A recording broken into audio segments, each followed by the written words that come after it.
الحمد للہ وکفا وسلام علی عبادہ الذین اصطفی اما بعد اعوذ باللہ من الشیطان الرجیم بسم اللہ الرحمن الرحیم حسبنا اللہ ونعم الوکیل نعم المولا ونعم النصیر سبحان ربک رب العزت عما یصفون وسلام علی المرسلین والحمد للہ رب العالمین اللہم صلی علی سیدنا محمد وعلی آل سیدنا محمد وبارک وسلم اللہم صلی علی سیدنا محمد وعلی آل سیدنا محمد وبارک وسلم اللہم صلی علی سیدنا محمد وعلی آل سیدنا محمد وبارک وسلم.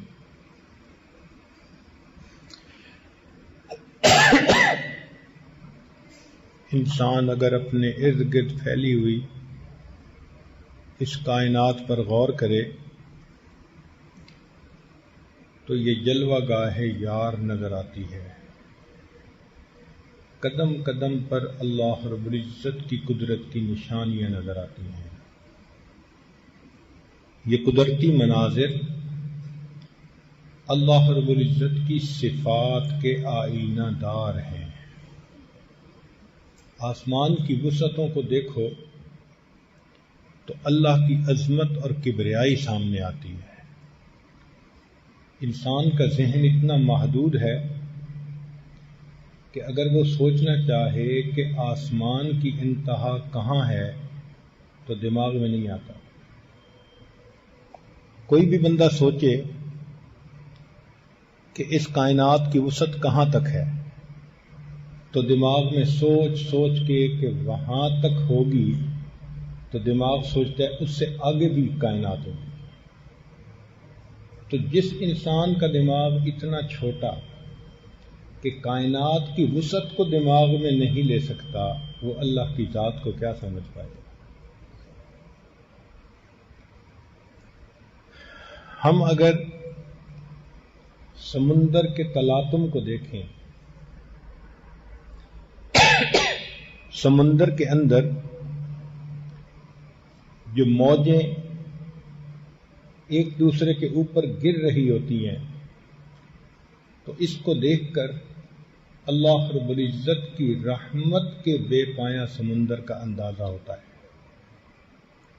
سورج کو دیکھیں جو ہر وقت نور برساتا ہے تو اندازہ ہوتا ہے کہ اللہ آپ کی اپنی ذات کے نور کا کیا عالم ہوگا.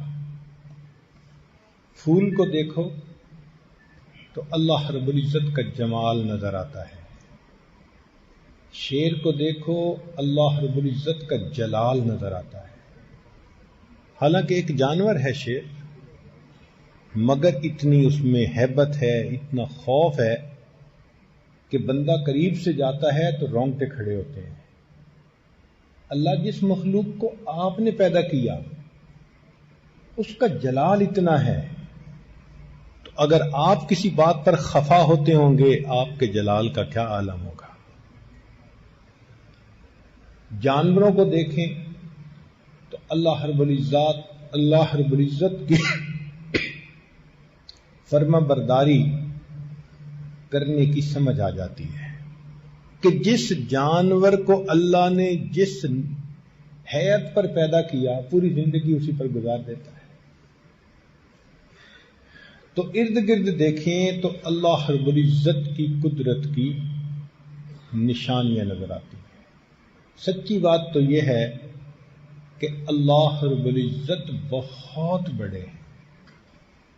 جتنا ہم سوچتے ہیں اس سے بھی بڑے،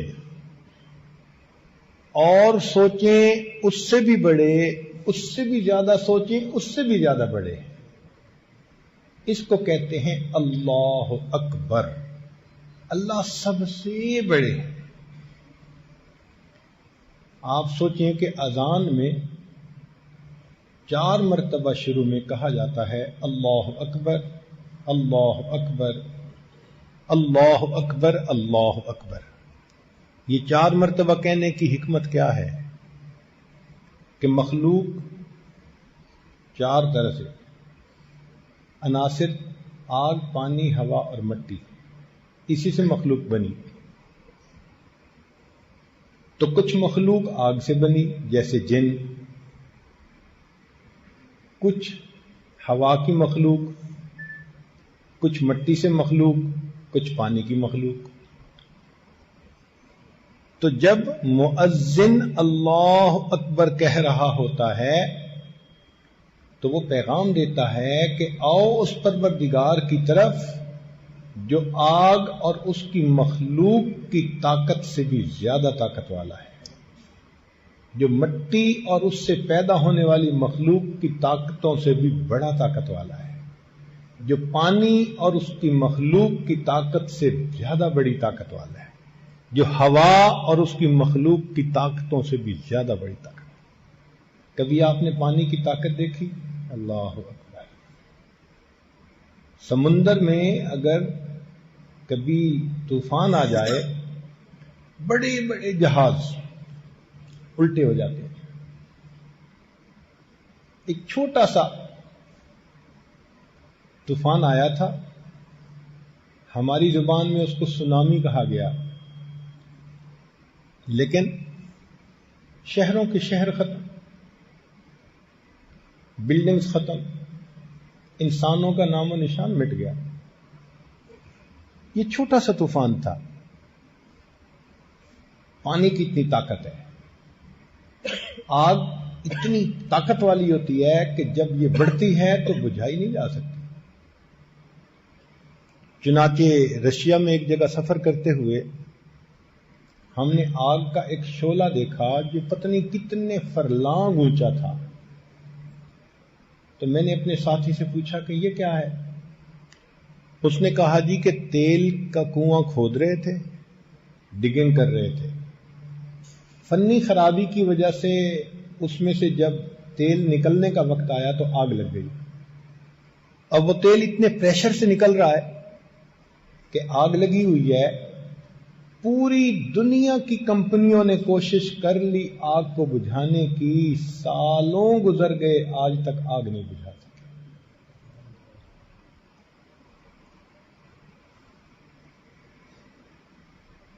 مٹی کی ایک طاقت ہے۔ کیا ہوا؟ رمضان مبارک کا مہینہ، لوگ فجر کے وقت سوئے ہوئے ہیں، ایک جھٹکا سا آیا مٹی میں، زمین میں۔ کشمیر میں کیا ہوا؟ پورے کے پورے مکان زمین کے اندر دھنس گئے۔ اللہ اکبر کبیرہ۔ ہوا کی طاقت کتنی ہے؟ قوم عاد، ان کو اپنی طاقت پہ بڑا ناز تھا، قد بڑے اونچے لمبے تھے، کہتے تھے من اشد منا قوہ، ہم سے کون ہے زیادہ طاقت والا۔ اللہ نے ہوا کا عذاب بھیجا، فَأَرْسَلْنَا عَلَيْهِمْ رِيحًا صَرْصَرًا۔ وہ ہوا مومن کے لیے اتنی مزے کی کہ کہتے تھے کہ بڑی مزے کی ہوا چل رہی ہے، کافر کے لیے اتنی زیادہ سخت تھی کہ ان کو پٹک پٹک کر اس نے زمین پر مارا۔ اگلے دن ان کفار کی لاشیں زمین پر اس طرح بکھری ہوئی تھیں کأنہم اعجاز نخل خاویہ، جیسے کہ کھجور کے تنے زمین کے اوپر لیٹے ہوئے ہوتے ہیں۔ تو ان مخلوق کی اتنی طاقت ہے، لیکن 4 مرتبہ مؤذن کہہ رہا ہوتا ہے کہ لوگوں، تمہیں اس پروردگار کی طرف بلایا جا رہا ہے جس کی طاقت اور قوت آگ کی طاقت سے بھی زیادہ، پانی کی طاقت سے بھی زیادہ، مٹی کی طاقت سے بھی زیادہ، ہوا کی طاقت سے بھی زیادہ۔ اللہ اکبر کبیرہ۔ اس لیے مرضی ہر حال میں اللہ رب العزت کی پوری ہوتی ہے. مرضی ہر حال میں اللہ رب العزت کی پوری ہوتی ہے. آپ سوچئے، حضرت آدم علیہ السلام جنت میں ہیں اور دل چاہتا ہے کہ ہمیشہ جنت میں رہیں. اللہ تعالیٰ چاہتے ہیں کہ ان کو دنیا میں بھیجیں.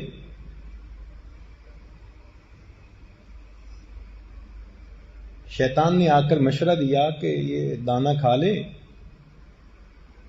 تو ہمیشہ جنت میں رہیں گے. کھا لیا اور نتیجہ کیا نکلا؟ زمین پر اترنا پڑا. تو مرضی کس کی پوری ہوئی؟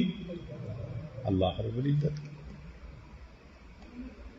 حضرت نوح علیہ السلام اللہ کے پیغمبر علیہ السلام ہیں.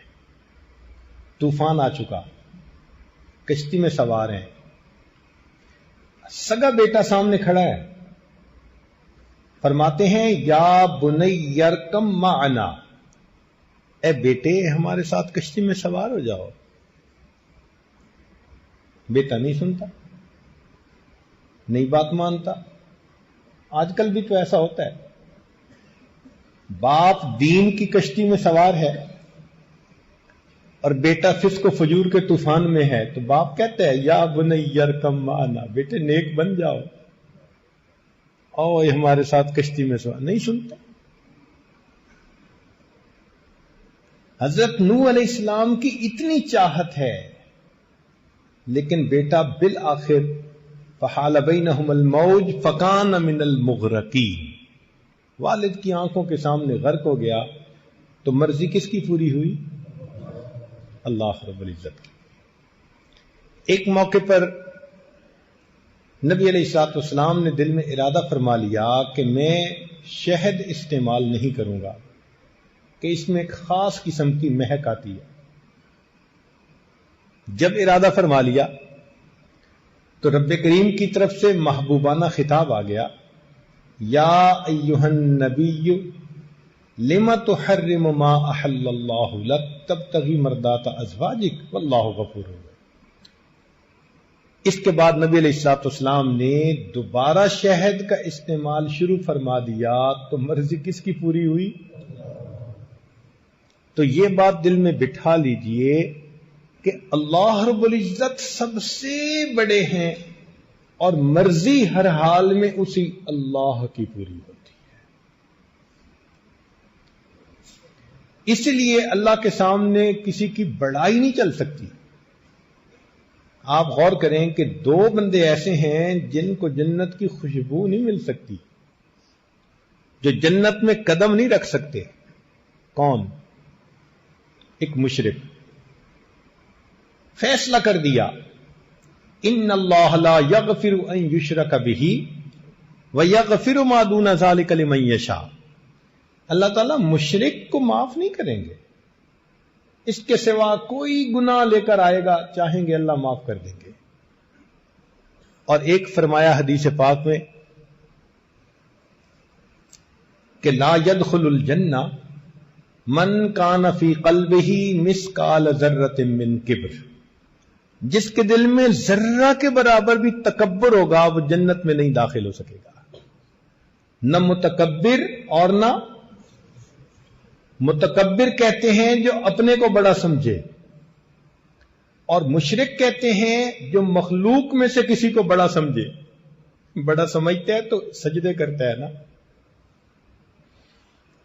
تو جس نے اپنے کو بڑا سمجھا اس پر بھی جہنم جنت حرام، اور جس نے مخلوق میں سے کسی کو بڑا سمجھا تو بڑا کون ہے؟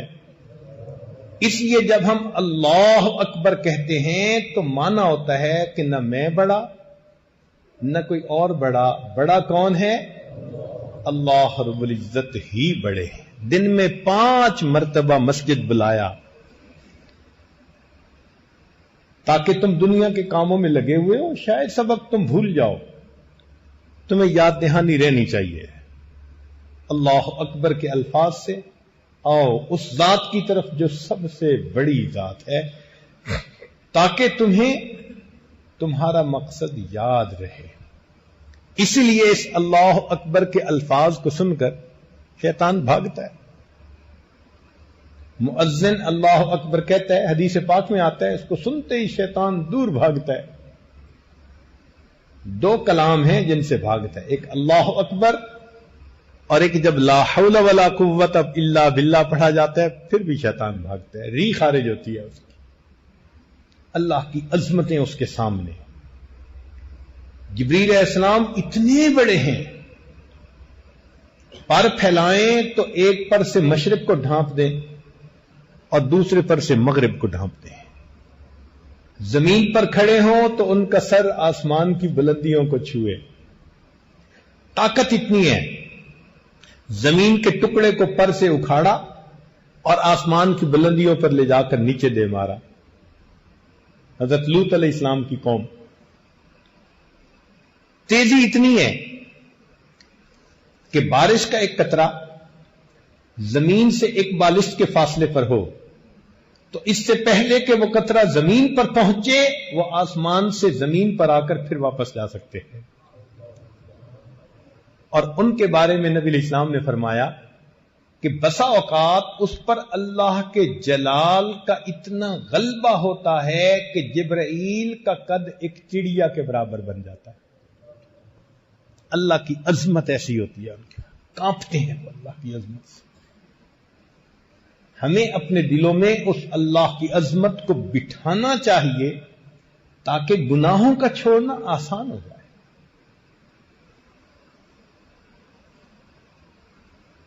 سری سکتی رحمت اللہ علیہ فرماتے ہیں، میں نے ایک مرتبہ بیان کیا تو ایک نوجوان آیا، کہنے لگا آپ نے ایک فقرہ بولا ہے. میں نے کہا فقرہ کیا بولا تھا؟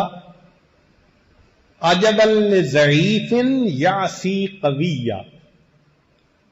تعجب ہے اس ضعیف پر جو ایک قوی کی نافرمانی کرتا ہے. بندے سے زیادہ ضعیف کوئی نہیں اور اللہ سے زیادہ قوی کوئی نہیں. کتنا تعجب ہے کہ ایک ضعیف اس قوی کی نافرمانی کر رہا ہوتا ہے. عجبا لضعیف یعصی قویا. تو جب عظمت دل میں بیٹھتی ہے پھر انسان گناہوں سے آسانی سے بچ سکتا ہے. اس لیے اللہ رب العزت نے ذکر کثیر کا حکم دیا. اذکروا اللہ ذکرا کثیرا. مقصد کیا تھا کہ یہ ہر وقت یاد رکھیں کہ اللہ بہت بڑے ہیں. پھر دنیا ان کا دل نہیں لبھا سکے گی، ان کو اس راستے سے نہیں ہٹا سکے گی. اس لیے مومن بہانے سے اللہ کی بات چھیڑتا ہے.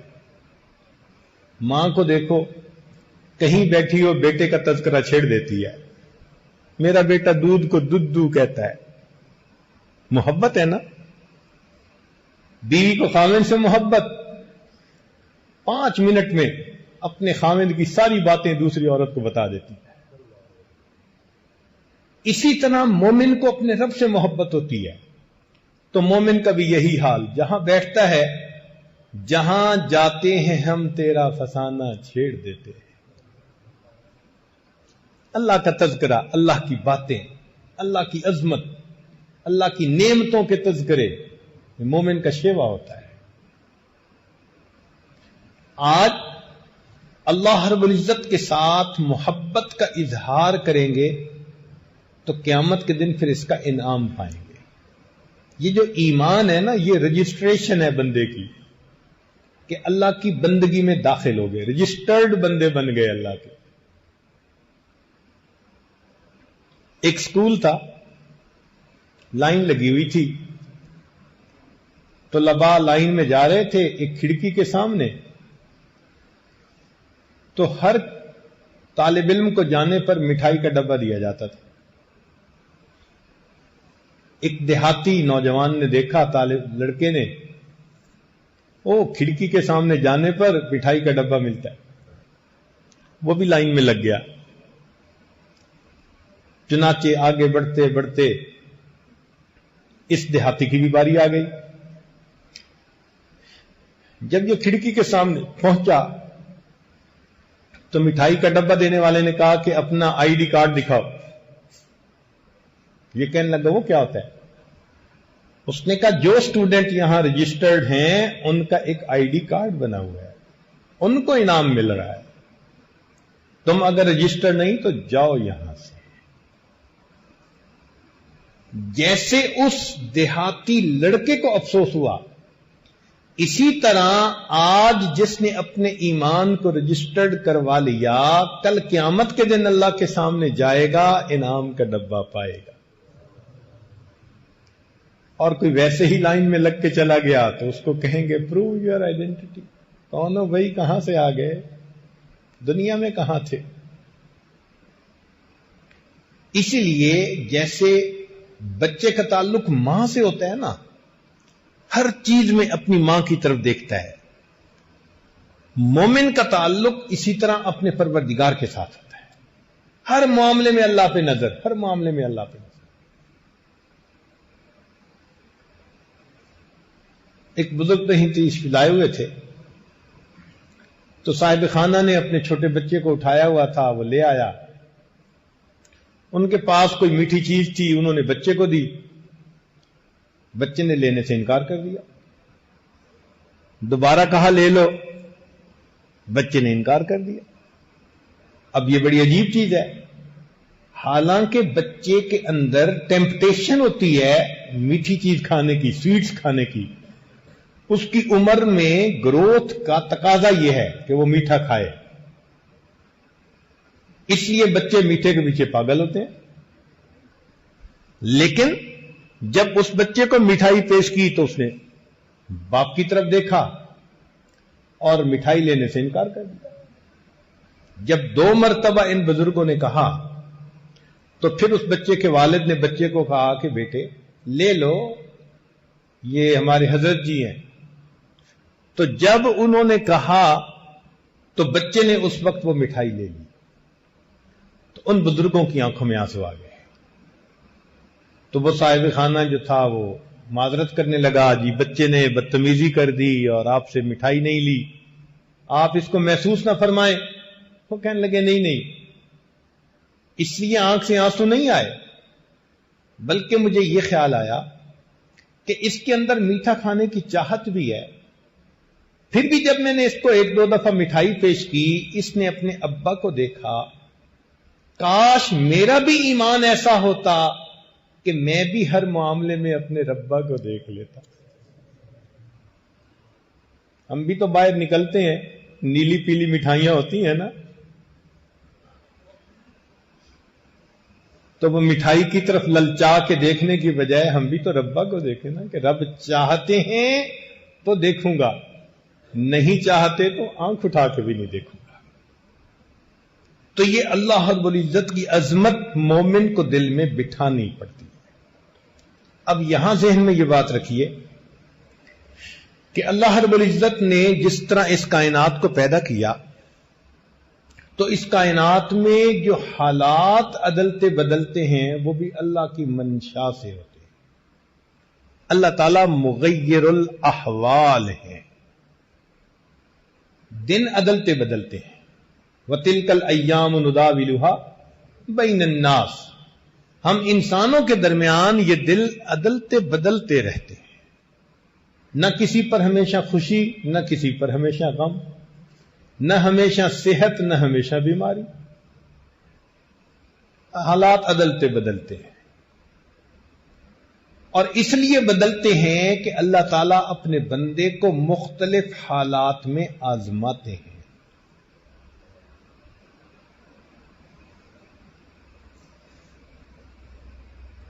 اب کوئی بندہ اگر مصیبت اور پریشانی میں پھنس جائے, وہ پریشان ہوتا ہے کہ یہ مصیبت ختم ہی نہیں ہوتی. تو اس میں اصول یہ سمجھیں کہ مصیبت اللہ رب العزت ہی کی طرف سے آتی ہے. قُل لَن يُصِيبَنَا إِلَّا مَا كَتَبَ اللَّهُ لَنَا, کہہ دیجئے ہرگز تم کو کوئی پریشانی نہیں پہنچتی مگر وہی جو اللہ نے مقدر میں لکھی ہوتی. تو جب مصیبت آتی اللہ کی طرف سے ہے تو مصیبت کے ختم ہونے کے لیے رجوع بھی اللہ کی طرف کرنا چاہیے. ہم کیا کرتے ہیں کہ مصیبت تو اللہ کی طرف سے آئی اور اس کے دور کرنے کے لیے مخلوق کے پیچھے بھاگتے. یہاں معاملہ گڑبڑ ہوتا ہے. جس نے پریشانی کے عالم میں اللہ رب العزت کی طرف رجوع کیا، اللہ رب العزت اس کے حالات کو سنوار دیتے ہیں. چنانچہ انبیاء کرام کے واقعات قرآن مجید میں تفصیل کے ساتھ بتائے گئے تاکہ لوگوں کو پتہ چل جائے کہ پہلے والی بزرگ ہستیوں پر، مقدس ہستیوں پر بھی حالات آئے. انہوں نے اللہ کی طرف رجوع کیا، اللہ نے ان کے حالات کو ٹھیک کر دیا. ہم بھی ان کے نقش قدم پر چلنے والے بن جائیں. حضرت نوح علیہ السلام تقریباً 1000 سال تک اپنی قوم کو دعوت دیتے رہے اللہ کی طرف. رب انی دعوت قومی لیلا و نہارا، دن اور رات دعوت دی. مگر قوم ایسی تھی ماننے کے لیے تیار نہیں تھی. بہت تھوڑے لوگ تھے جو بات ماننے والے تھے، حتیٰ کہ طبیعت بھر گئی اور قوم مذاق اڑاتی تھی. یہاں تک کہ جب انہوں نے کشتی بنانی شروع کی تو قوم پوچھتی تھی کیوں بنا رہے ہو؟ فرماتے طوفان آئے گا. تو وہ کہتے ہم تو دعائیں مانگتے ہیں طوفان آئے، یہ ریت پر کشتی تھوڑا چلے گی.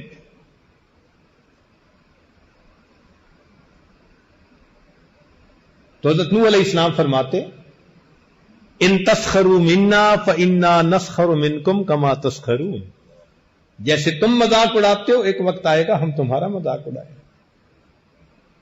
تو قوم نے ستا دیا تھا، پتھر مارتے تھے، پتھروں میں دب جاتے تھے. جبریل علیہ السلام بسا اوقات آ کر پتھروں سے ان کو نیچے سے نکالتے تھے. اکیلے تھے. کتنا دل پہ انسان کے غم ہوتا ہے. آپ کسی کو چند دن بعد سمجھائیں نا، آپ تنگ آ جائیں گے. 1 سال کی بات نہیں، 2 سال کی نہیں، 1000 سال. اللہ اکبر کبیرہ. ایک کرب تھا دل میں، ایک غم تھا دل میں جس نے مغموم بنا دیا تھا حضرت نوح علیہ السلام کو. چنانچہ بالآخر انہوں نے اللہ سے دعا کی.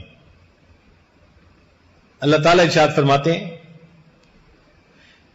وَلَقَدْ نَادَانَا نُوحٌ فَلَنِعْمَ الْمُجِيبُونَ. تحقیق نوح علیہ السلام نے ہمیں پکارا اور ہم بہتر پکار کا جواب دینے والے ہیں. وَنَجَّيْنَاهُ وَأَهْلَهُ مِنَ الْكَرْبِ الْعَظِيمِ. ہم نے ان کو اور ان کے اہل خانہ کو کرب عظیم سے نجات عطا کی. تو اس کرب سے، ان مصیبتوں سے، دکھ سے بچانے والا کون ہے؟ اللہ رب العزت ہے. یہاں ایک اور بات بھی سمجھ لیجیے. حضرت نوح علیہ السلام کے بعد حضرت موسیٰ علیہ السلام اور حضرت ہارون علیہ السلام دونوں پیغمبر فرعون کی طرف بھیجے گئے. انہوں نے جا کر دعوت دی، مگر فرعون نے اپنی حکومت کے نشے میں ان کی قوم کو پیس کے رکھ دیا.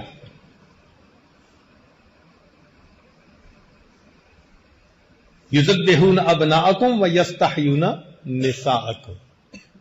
بیٹیوں کو زندہ چھوڑ دیتے، بیٹوں کو قتل کر دیتے.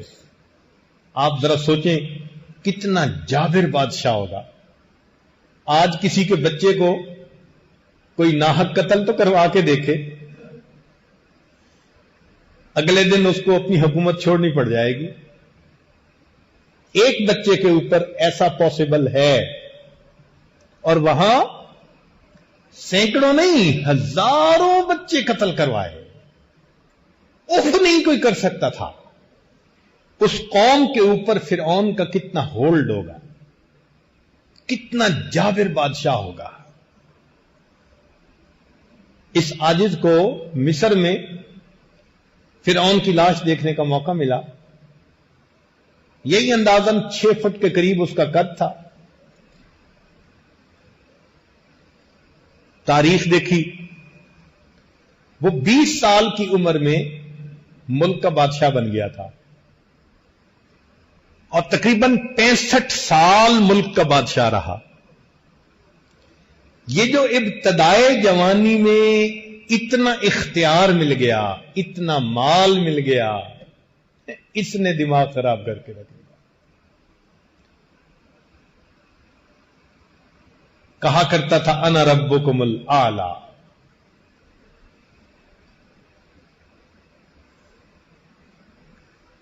تو اس نے بنی اسرائیل کو کچل کے رکھ دیا تھا، مصیبت میں تھے، ایک کرب تھی ان کے دل میں بنی اسرائیل کے کہ ہم اس سے نجات کیسے پائیں گے۔ تو اس موقع پہ کیا ہوا؟ اللہ تعالیٰ ارشاد فرماتے ہیں وَلَقَدْ مَنَنَّا عَلَى مُوسَى وَهَارُونَ۔ ان الفاظ کو پڑھو نا، دل کو سکون مل جاتا ہے۔ کیا عظمت ہے اس پروردگار کی، کتنے پیارے انداز سے فرماتے ہیں وَلَقَدْ مَنَنَّا عَلَى مُوسَى وَهَارُونَ، اور ہم نے احسان کیا موسیٰ علیہ السلام پر اور ہارون علیہ السلام پر، وَنَجَّيْنَاهُمَا وَقَوْمَهُمَا مِنَ الْكَرْبِ الْعَظِيمِ، ہم نے ان کو اور ان کی قوم کو کرب عظیم سے نجات عطا فرما دی۔ ایک اور واقعہ، حضرت یونس علیہ السلام نے اپنی قوم کو تعلیم دی، تبلیغ کی، قوم نہ مانی، حتیٰ کہ انہوں نے یہ فیل کیا کہ یہ ماننے والے لوگ نہیں۔ ہم اپنی زبان میں کہتے ہیں نا، ان تلوں میں تیل نہیں، وہ بھی اسی نتیجے پر پہنچ گئے۔ اشارہ بھی مل گیا کہ عذاب آئے گا قوم کے اوپر، تو وہ جلدی وہاں سے نکل پڑے۔ اللہ کی شان، ایک بڑی مچھلی نے اپنے پیٹ میں لے لیا، اب پیٹ کے اندر ہیں، کہیں نکل نہیں سکتے۔ تو اس وقت حضرت یونس علیہ السلام نے اس حصار میں سے نکلنے کے لیے کس کو پکارا؟ اللہ رب العزت کو پکارا۔ اللہ تعالیٰ ارشاد فرماتے ہیں وَظَنُّونِ إِذْ ذَهَبَ مُغَاضِبًا وَظَنَّ أَن لَّن نَّقْدِرَ عَلَيْهِ فَنَادَىٰ فِي الظُّلُمَاتِ، اندھیروں میں اس نے پکارا، کیا کہا؟ اللہ الہ الا انت سبحانک انی کنت من الظالمین۔ اے اللہ، تیرے سوا کوئی معبود نہیں، تو پاک ہے، میں خطا کار۔ اپنی خطا کو مانا اور اللہ کو اس مصیبت سے نجات کے لیے پکارا۔ اللہ تعالیٰ ارشاد فرماتے ہیں فَاسْتَجَبْنَا لَهُ وَنَجَّيْنَاهُ مِنَ الْغَمِّ، ہم نے اس کی اس پکار کو قبول کر لیا اور اس کو غم سے نجات عطا فرمائی۔ وَكَذَلِكَ نُنْجِي الْمُؤْمِنِينَ، ہم ایمان والوں کو ایسے ہی نجات عطا فرماتے۔ تو اگر ہم اللہ کو پکاریں گے تو کرب سے، غم سے، مصیبت سے، پریشانی سے وہ پروردگار ہی ہمیں بچانے والا ہے۔ آج ذرا سی کوئی بات ہوتی ہے، بھاگتے ہیں عملیات والوں کے پیچھے،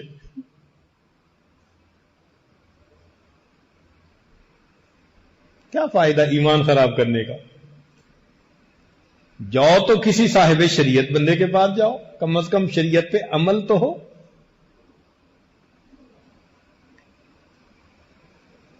تو مصیبت میں اللہ ہی کی طرف رجوع کرنا ہے ہمیں۔ جس نے پریشانی بھیجی وہی پریشانی سے ہمیں نجات دے سکتا ہے۔ چنانچہ اللہ رب العزت کا یہ وعدہ ایمان والوں کے ساتھ کہ اگر ہم اللہ کے احکام پر ثابت قدم رہیں گے، وہ رب کریم ہمیں ہر مصیبت، ہر پریشانی سے نجات عطا کرے گا۔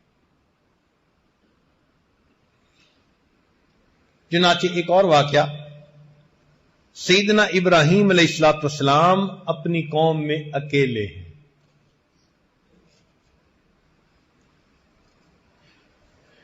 قوم شرک کرتی ہے، نمرود کو خدا مانتی ہے، بتوں کی پوجا کرتی ہے۔ ابراہیم علیہ السلام توحید خالص پر عمل کرنے والے۔ ایک موقع پر قوم نے کوئی فنکشن منانا تھا، کہنے لگے چلو، تو انہوں نے ان کو تو معذرت کر دی، ایکسکیوز کر دیا، فرمایا انی سقیم، میری طبیعت ٹھیک نہیں ہے۔ واقعی اس کفر و شرک میں ان کو دیکھ کے کتنی طبیعت بیدار ہوتی ہوگی ان کی۔ قوم چلی گئی، پیچھے ان کے بت اکیلے تھے۔ ابراہیم علیہ السلام نے بھی کیا مزے کا کام کیا، ایک کلہاڑا لیا، فجعلہم جزازا الا کبیرا، سارے بتوں کے ٹکڑے ٹکڑے کر کے وہ جو بڑا بت تھا نا اس کے کندھے پہ کلاڑا رکھ دیا۔ اب قوم آئی، اس نے اپنے معبودوں کا حشر دیکھا، کہنے لگے کہ یہ کام کس نے کیا؟ تو ان میں سے کسی نے کہا کہ انا سمعنا فتى یذکرہم یقال لہ ابراہیم، ہم نے ایک نوجوان کو سنا ہے نام ابراہیم، وہ ان بتوں کے بارے میں اس طرح کی کوئی باتیں کرتا تھا ناگواری کی، اسی نے لگتا ہے کیا ہوگا۔ چنانچہ حضرت ابراہیم علیہ السلام کو انہوں نے پکڑ لیا، پوچھا، آپ نے فرمایا کہ بڑے سے پوچھو، بھئی جہاں سے مال برآمد ہو چور تو وہی ہوتا ہے نا، تو تمہارے اس بڑے کے کندھے پہ کلاڑا ہے، اب وہ ہکے بکے کیا کہیں۔ نتیجہ کیا نکلا؟ کہنے لگے حرکوہ، اسے آگ میں ڈال دو، وانصروا آلہتکم، اپنے معبودوں کی مدد کرو۔ کیا معبود ان کے؟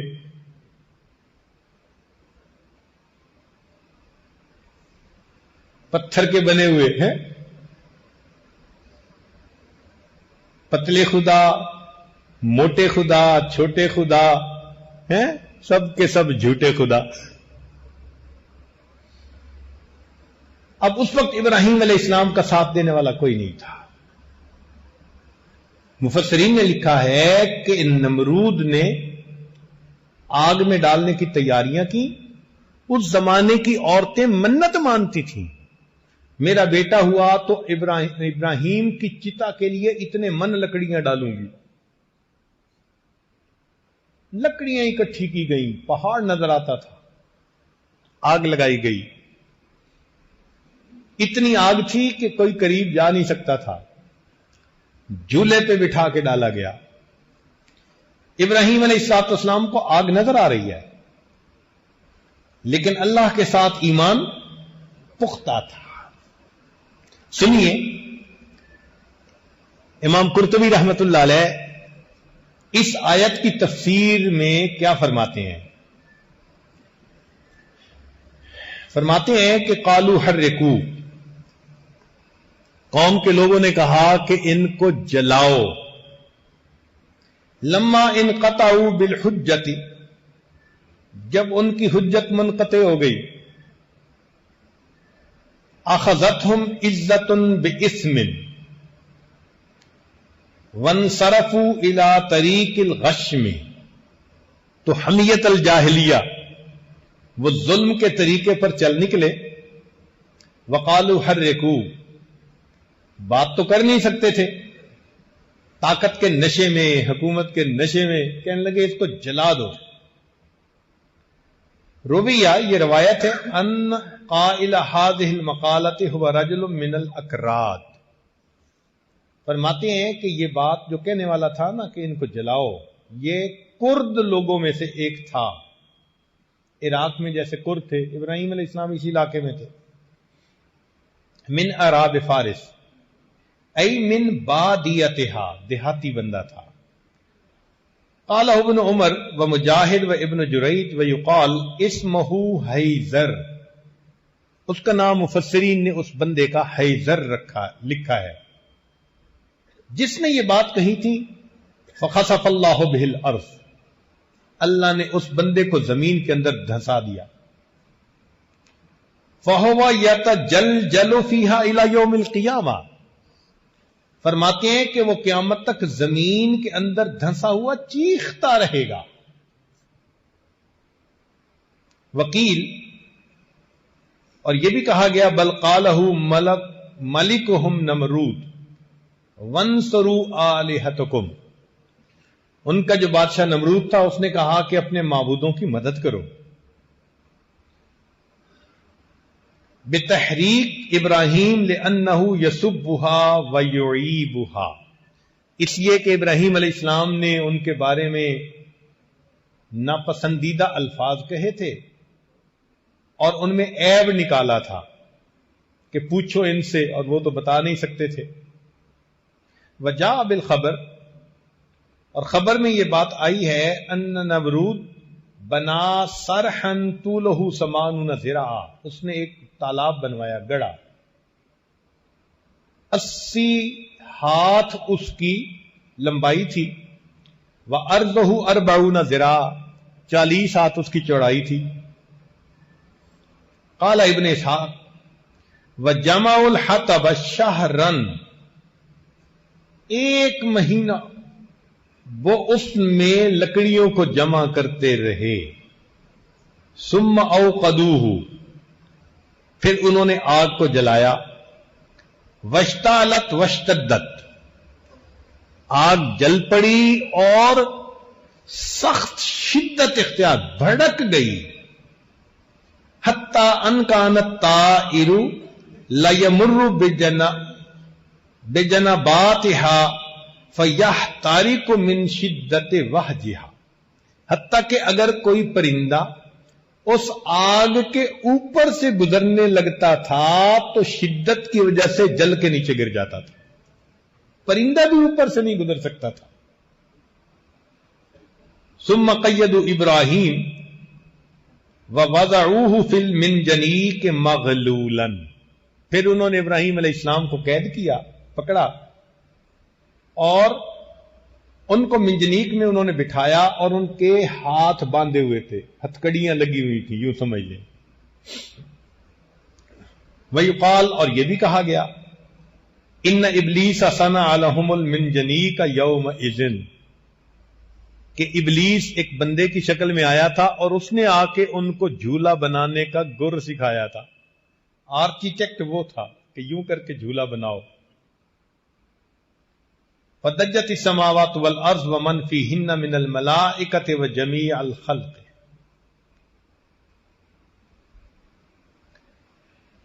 چیخنے لگے آسمان اور زمین اور جو کچھ اس میں ہے، اور ملائکہ اور ساری مخلوق، الا الثقلین، سوائے انسانوں اور جنوں کے۔ انسانوں اور جنوں کے سوا جتنی مخلوق تھی، جب اس نے یہ منظر دیکھا، اتنی آگ جل رہی ہے، اب ایک بندے کے لیے تو چند فٹ کی آگ چاہیے نا، یہ اتنی آگ تھی کہ پرندے قریب سے نہیں گزر سکتے تھے، اور جھولے میں بٹھایا گیا، ہاتھ بندھے ہوئے ہیں، پاؤں بندھے ہوئے ہیں، اب وہ جھولا جھلا کر ان کو ڈالنا چاہتے ہیں۔ تو اس وقت آسمان اور زمین اور اس کے اندر کی جو مخلوق ہے وہ پکار اٹھی، اللہ اکبر، کہنے لگی ربنا، اے ہمارے پروردگار، ابراہیم لیس فی الارض احد یعبدک غیرہ، ابراہیم اکیلا ہی تو ہے زمین میں جو تیری عبادت کرتا ہے، اس کے علاوہ کوئی نہیں کرتا. یحرق فیک، آپ کی خاطر اس کو جلایا جا رہا ہے. فاذلنا فی نصرتہ، ہمیں اجازت دے دیجئے کہ ہم ابراہیم کی مدد کر سکیں. آپ کے نام پر جلایا جا رہا ہے نا، تو آپ ہمیں اجازت دیجئے کہ ہم ابراہیم علیہ السلام کی اس موقع پر کوئی مدد کر سکیں. جیسے کسی کو پریشانی میں دیکھ کے کہتے ہیں نا، can I help you, what can I do for you. تو ساری مخلوق نے یہی بات کہی کہ اللہ، ہم آپ کے ابراہیم علیہ السلام کی مدد کر سکیں. فقال اللہ تعالی، اللہ رب العزت نے فرمایا، ان استغاث بشیء منکم او دعاہ فلینصرہ فقد اذنت لہ فی ذلک. اگر میرا ابراہیم تم سے مدد مانگے یا تمہاری اس دعوت پر مدد کو قبول کرے تو تم مدد کرو، میری طرف سے تم کو اجازت ہے.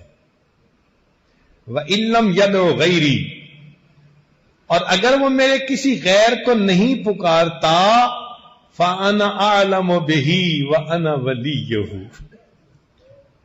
تو میں اس کو جانتا ہوں اور میں اس کا سرپرست ہوں. سبحان اللہ. جو بندہ اللہ سے لو لگاتا ہے، اللہ رب العزت اس کے حالات کو بھی جانتے ہیں، اور پھر اللہ اس بندے کے سرپرست بھی ہوتے ہیں، اس کے نگہبان، اس کے نگران، اس کے سرپرست ہوتے ہیں. تو اللہ تعالیٰ فرماتے ہیں کہ میں اس کا ولی ہوں. فلما ارادوا القاءه فی النار، جب ان لوگوں نے ارادہ کر لیا کہ ابراہیم علیہ الصلوۃ والسلام کو آگ کے اندر ڈالے، اتاہ خزان الماء وهو فی الہواء، تو ابراہیم علیہ الصلوۃ والسلام ہوا میں تھے، یعنی منجنیق سے نکل کر آگ میں جانے کے لیے ابھی ہوا کے اندر ہیں.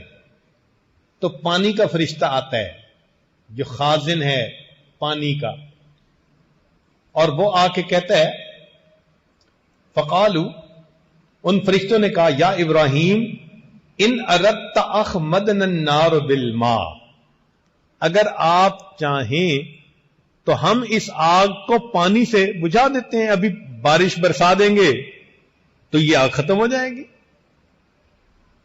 فقال، ابراہیم علیہ السلام کا یقین دیکھیے، ایمان دیکھیے، لا حاجت لی الیکم، دنیا کے اسباب کی منفی تو اپنی جگہ، فرشتے آئے ہیں، فرشتوں کو بھی کہہ دیا مجھے آپ کی کوئی ضرورت نہیں ہے. وَأَتَاهُ الْمَلِكُ الرِّيحِ، پھر اس کے سامنے، اس کے پاس ہوا کا فرشتہ آیا. فقال لو شئت طیرت النار، اگر آپ کہیں ایسی ہوا چلے کہ آگ کو ہی اڑا کے لے جائے. فقال لا، ابراہیم علیہ السلام نے فرمایا نہیں. ثم رفع رأسه الى السماء فقال،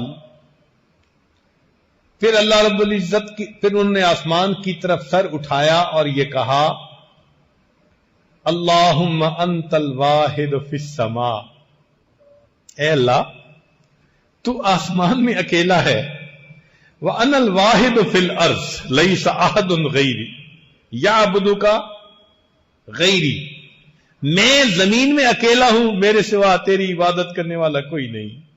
حسبی اللہ ونعم الوکیل، میرے لیے اللہ کافی ہے، وہی میرے لیے بہتر وکیل ہے. اللہ اکبر. ایمان دیکھیے کیسا تھا، یقین اللہ کے وعدوں پہ کتنا تھا، بھروسہ کتنا تھا. سامنے آگ نظر آ رہی ہے، ہوا کے اندر ہیں، اب تو لمحوں کی بات ہے، مگر متزلزل نہیں ہوئے. چنانچہ ایک دوسری آیت میں فرماتے ہیں کہ ان ابراہیم حین قیدوہ لِيُلْقُوهُ فِي النَّارِ قَالَ لَا إِلَٰهَ إِلَّا أَنْتَ سُبْحَانَكَ رَبُّ الْعَالَمِينَ لَكَ الْحَمْدُ وَلَكَ الْمُلْكُ لَا شَرِيكَ لَكَ قَالَ ثُمَّ رَمُوا بِهِ فِي الْمِنْجَنِيقِ مِن مِزْرَبٍ شَاسِعٍ، پھر انہوں نے اس کو منجنیق میں بٹھا کر دور سے، شاسعٍ دور سے اس کو آگ کے اندر ڈالا. فَاسْتَقْبَلَهُ جِبْرِيلُ، اس موقع پر پھر جبریل علیہ السلام آئے. جب پانی کے فرشتے کو انکار، ہوا کے فرشتے کو انکار، تو جبریل علیہ السلام تو اللہ کے انبیاء کی مدد پر متعین ہے نا، ان کا تو چارٹر آف ڈیوٹی ہے انبیاء کی مدد کرنا. تو جبریل علیہ السلام اس وقت آتے ہیں. فقال، جبریل علیہ السلام نے آ کر پوچھا، یا ابراہیم الک حاجہ، اے ابراہیم what can I do for you?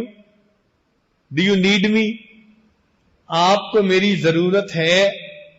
قال اما الیک فلا، ابراہیم علیہ السلام نے فرمایا اگر تو اپنی طرف سے آئے ہو تو کوئی ضرورت نہیں،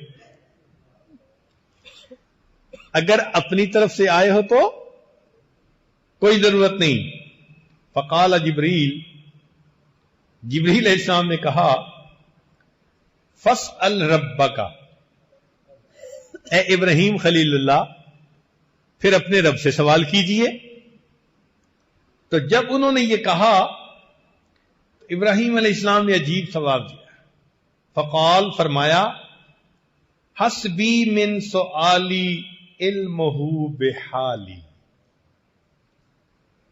کہ سوال کرنے سے مجھے یہ زیادہ بات کافی ہے کہ میں جس حال میں ہوں میرا اللہ جانتا ہے. یہ بات میرے لیے کافی ہے، مجھے سوال کرنے کی کیا ضرورت ہے، میرا پروردگار دیکھنے والا، جاننے والا. کیا عجیب جواب دیا ہے. حسبی من سؤالی علمہ بحالی. فقال اللہ تعالی وہو اصدق القائلین، یا نار کونی بردم وسلاما علی ابراہیم.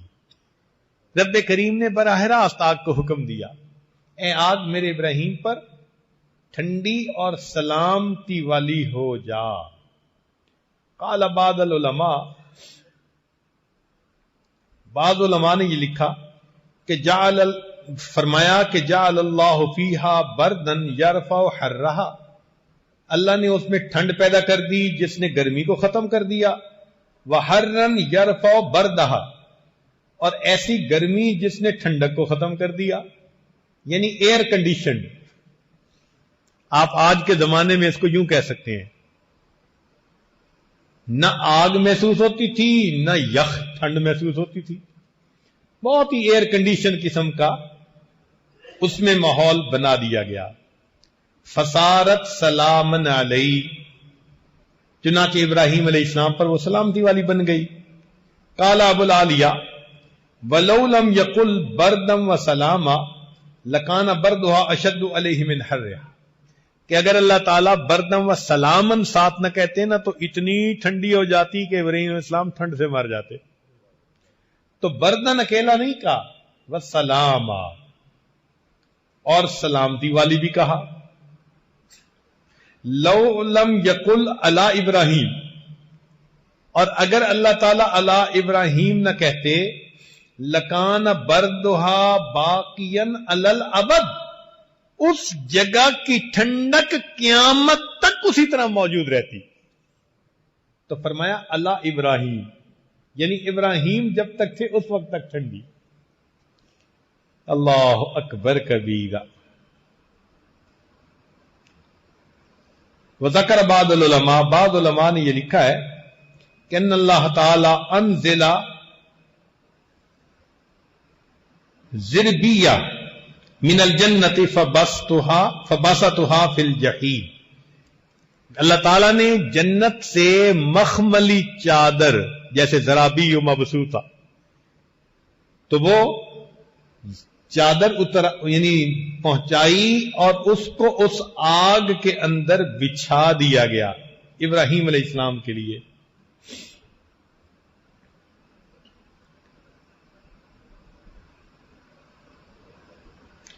ایک عجیب بات وہ فرماتے ہیں کہ جب اللہ تعالیٰ نے فرمایا نا کہ اے آگ سلامتی والی ہو جا، تو اللہ کا یہ حکم جو تھا اس میں یا نار کہا تھا نا، عموم تھا سب کے لیے. تو کہتے ہیں کہ اس حکم کے آتے ہی ابراہیم علیہ السلام کی آگ کے ساتھ پوری دنیا میں جہاں آگ جل رہی تھی ہر آگ بجھ گئی، کہ شاید یہ حکم مجھے دیا جا رہا، شاید یہ حکم میرے مالک کا مجھے دیا جا رہا. اللہ اکبر کر، اس مالک ملک کی عظمت کیا ہے. تو اللہ رب العزت انسان کو مصیبتوں سے بچاتے ہیں. دنیا کے ظاہری اسباب اگر نہ بھی ہوں، براہ راست اللہ تعالیٰ اسباب کو حکم فرما کر بندے کے فیور میں ان کو بنا دیتے. تو یہاں سے یہ بات سمجھ میں آئی کہ ہمیں اللہ رب العزت کے اوپر پکا یقین رکھنا چاہیے، اس کے وعدوں پہ بھروسہ رکھنا چاہیے.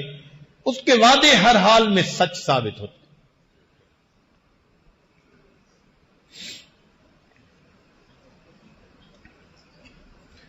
جب اللہ تعالیٰ نے حضرت موسیٰ علیہ السلام کو بھیجا نا فرعون کی طرف، تو اس وقت ایک بات کہی، فرمایا لا تخافا. یہ تسنیہ کا صیغہ ہے. موسیٰ علیہ السلام، ہارون علیہ السلام دونوں کو حکم ہو رہا ہے کہ تم دونوں خوف نہ کھاؤ. اننی معکما، میں تم دونوں کے ساتھ ہوں. اسمع و ارا، فرعون جو بات کہے گا میں سنوں گا، جو عمل کرے گا میں دیکھوں گا. جب میں دیکھنے اور سننے والا ہوں اور تمہارے ساتھ ہوں، تمہیں گھبرانے کی کیا ضرورت ہے. تو مومن کے ساتھ اللہ کا یہ وعدہ ہے کہ جو اللہ کے حکموں پر ثابت قدم رہے گا، اس کے ساتھ جو بھی پنگا لے گا اللہ اس کو دیکھے گا اور اللہ اس کو سنے گا. اور جب اللہ ساتھ ہے تو پھر پریشانی کس بات کی. اس لیے ایمان والوں کو اللہ رب العزت نے تسلی دے دی کہ میرے بندے اپنے دل میں پرسکون ہو جائیں. ظاہر کی آنکھ سے جو نظر آتا ہے اس پر نہ فیصلہ کریں، اللہ کے وعدوں پر. یہی ایمان کا تقاضا ہے. چنانچہ سیدنا رسول اللہ صلی اللہ علیہ وسلم جب ہجرت کا ارادہ فرما چکے تو کافروں نے سوچا کہ ہم ہر قبیلے سے ایک ایک دو دو بندے لے کے مکان کا گھیرا کر لیتے ہیں، اور جب صبح یہ نماز کے لیے نکلیں گے تو ایک ہی وقت میں حملہ کر کے سب کے سب ان کا کام تمام کر دیں گے. پھر قریش اتنے قبیلے والوں سے کیسے لڑیں گے؟ تو یہ پلاننگ تھی ان کی. اللہ تعالیٰ ارشاد فرماتے ہیں وَإِذْ يَمْكُرُ بِكَ الَّذِينَ كَفَرُوا، اور یاد کرو اس وقت کو جب آپ کے ساتھ تدبیر کی کافروں نے، لِيُثْبِتُوكَ، کہ آپ کو حبس بے جا میں رکھیں، او یقتلوک، یا آپ کو شہید کر دیں، او یخرجوک، یا آپ کو دیس نکالا دے دیں. وَيَمْكُرُونَ وَيَمْكُرُ اللَّهُ، انہوں نے بھی تدبیر کی، اللہ نے بھی تدبیر کی. واللہ خیر الماکرین، اللہ تعالیٰ بہتر ہے سب سے تدبیر کرنے.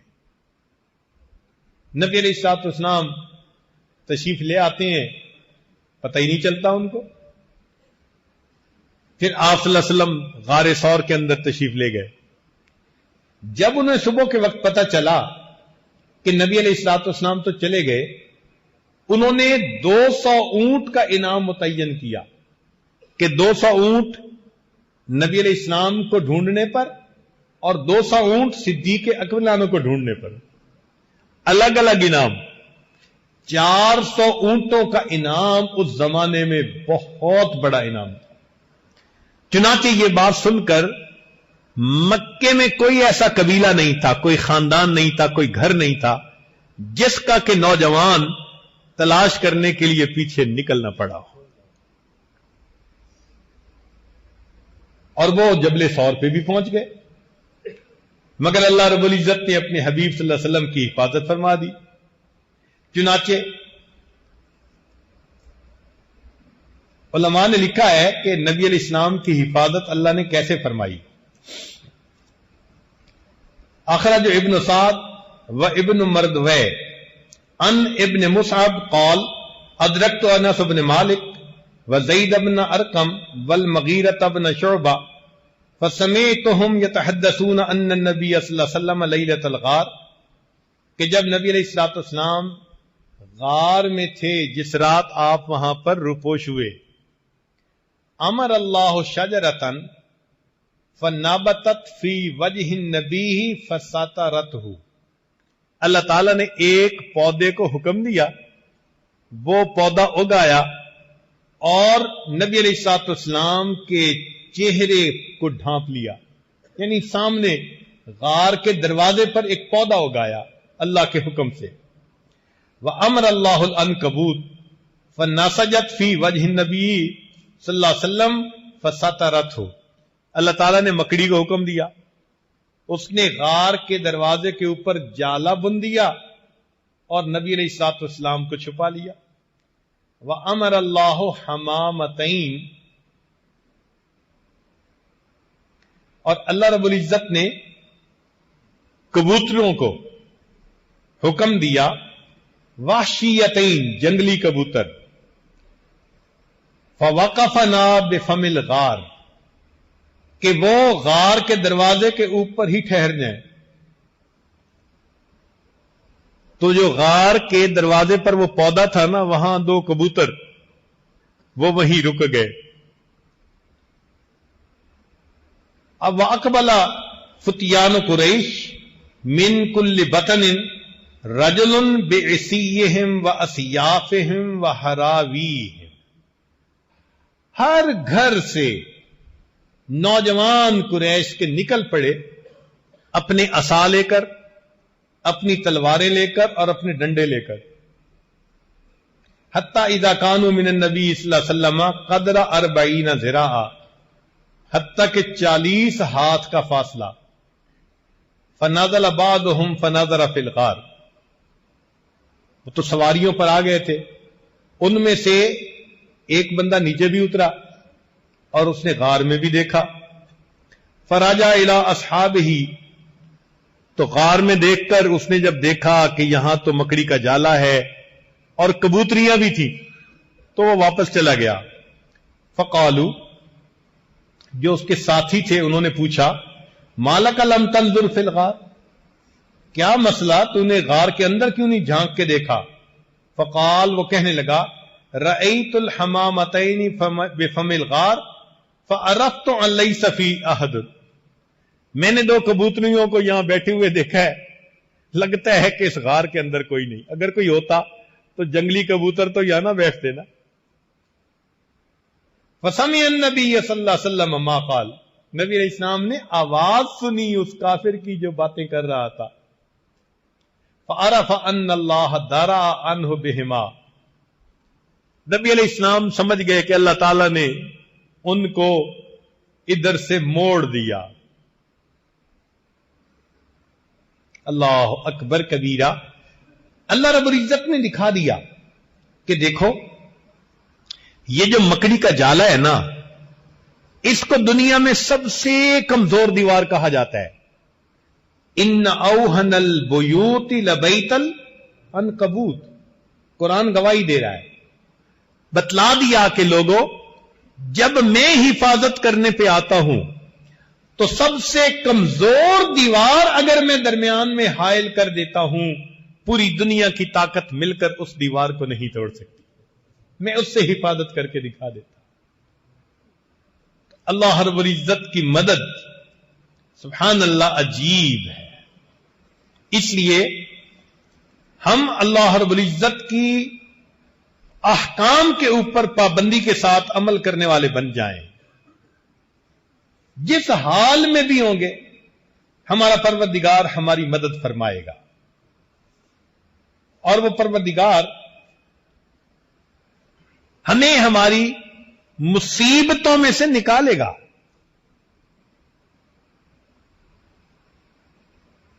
تو نظر کس پر رکھنی ہے؟ ایک اللہ کی ذات پر. ادھر ادھر سے نگاہیں ہٹا لیں, ایک اللہ رب العزت کی ذات پر اپنی نگاہوں کو جما لیں.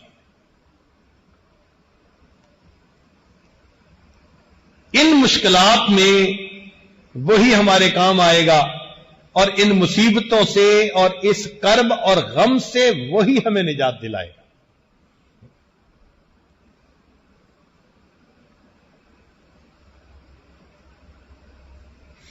اللہ رب العزت قرآن مجید میں ایمان والوں کے ساتھ کچھ وعدے فرماتے ہیں. امید ہے کہ آپ گوش ہوش کے ساتھ سنیں گے, توجہ کے ساتھ اس بات کو سنیں گے کہ یہ اللہ رب العزت کے وعدے ہیں ایمان والوں کے ساتھ. سب سے پہلا بات اللہ تعالیٰ فرماتے ہیں واللہ اعلم باعدائکم, اللہ جانتا ہے تمہارے دشمنوں کو. ہم نہیں جانتے ہمارا دشمن کون ہے. ہماری نظر میں تو دوست ہو سکتا ہے, مگر دوستی کے رنگ میں کوئی دشمنی کر رہا ہو تو دلوں کی نیت کو ہم کیسے جانیں.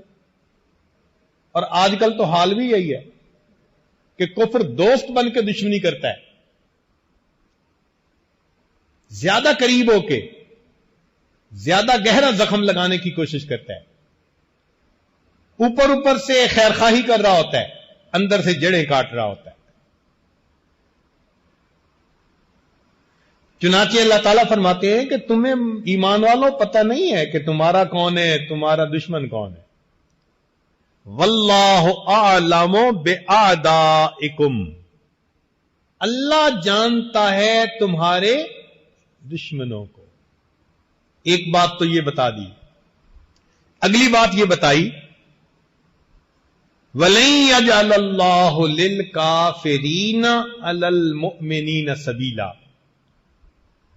اللہ تعالی ہرگز کافروں کو ایمان والوں تک پہنچنے کا راستہ نہیں دے گا. اس کی مثال ایسے کہ جیسے کسی کے بچے کو کوئی ہاتھ لگانا چاہے, مارنا چاہے, تو باپ کہتا ہے میاں میری لاش سے گزر کے جاؤ گے, یعنی پہلے مجھ سے نمٹو پھر میرے بچے کو ہاتھ لگاؤ. اس آیت کا ترجمہ ہو بہو یہی بنتا ہے کہ اللہ تعالیٰ فرماتے ہیں کہ ایمان والو جو تم تک آنا چاہے گا پہلے مجھ سے نمٹے گا پھر تم تک آئے گا نا, تو میں تم تک آنے ہی نہیں دوں گا. وَلَن يَجْعَلَ اللَّهُ لِلْكَافِرِينَ عَلَى الْمُؤْمِنِينَ سَبِيلًا. دیکھیں نا, ایک مرغی بچوں کو دے کے پھر رہی ہوتی ہے, بلی آ جاتی ہے. مرغی جانتی ہے کہ میں کمزور ہوں, مگر مامتا ہے نا, محبت ہے, پر پھیلا کے کھڑی ہو جاتی ہے. پر پھیلانے کا کیا مطلب؟ وہ بلی کو مارے گی؟ نہیں. مطلب یہ ہوتا ہے کہ اگر تم نے کچھ کرنا ہی ہے تو پہلے مجھے مارو پھر میرے بچوں کو ہاتھ لگا. ماں کی مامتا کا یہ حال ہے, اللہ کی اپنے ایمان والوں کے ساتھ محبت کا کیا حال ہوگا. اس لیے فرمایا کہ اگر کافر تم تک آنا چاہیں گے تو میں آنے ہی نہیں دوں گا, میں راستے میں رکاوٹ بن جاؤں گا, ان کا راستہ روک دوں گا, تم تک ان کے ہاتھ پہنچ ہی نہیں سکیں گے. یہ دوسرا وعدہ فرما دیا.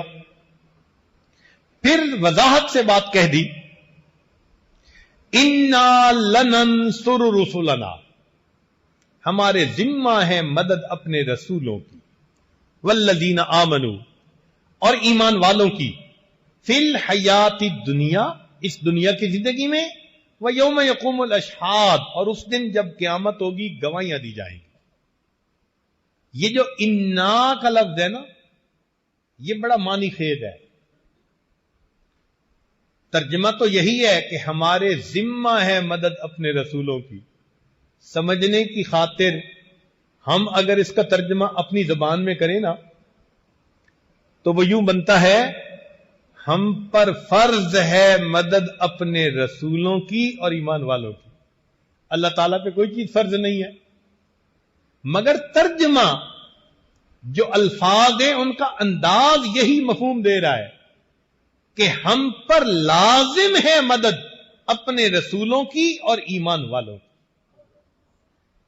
اب اتنی تسلی سے اگر اللہ تعالیٰ فرما رہے ہو تو یہ کوئی دنیا کا تو وڈیرا نہیں ہے نا جو آج وعدہ کرے گا کل الٹا کر دے گا پھر کہے گا جی میری بات کوئی قرآن کا لفظ تھوڑا ہے. یہ تو خدا کی بات ہے، یہ مالک الملک کی بات ہے.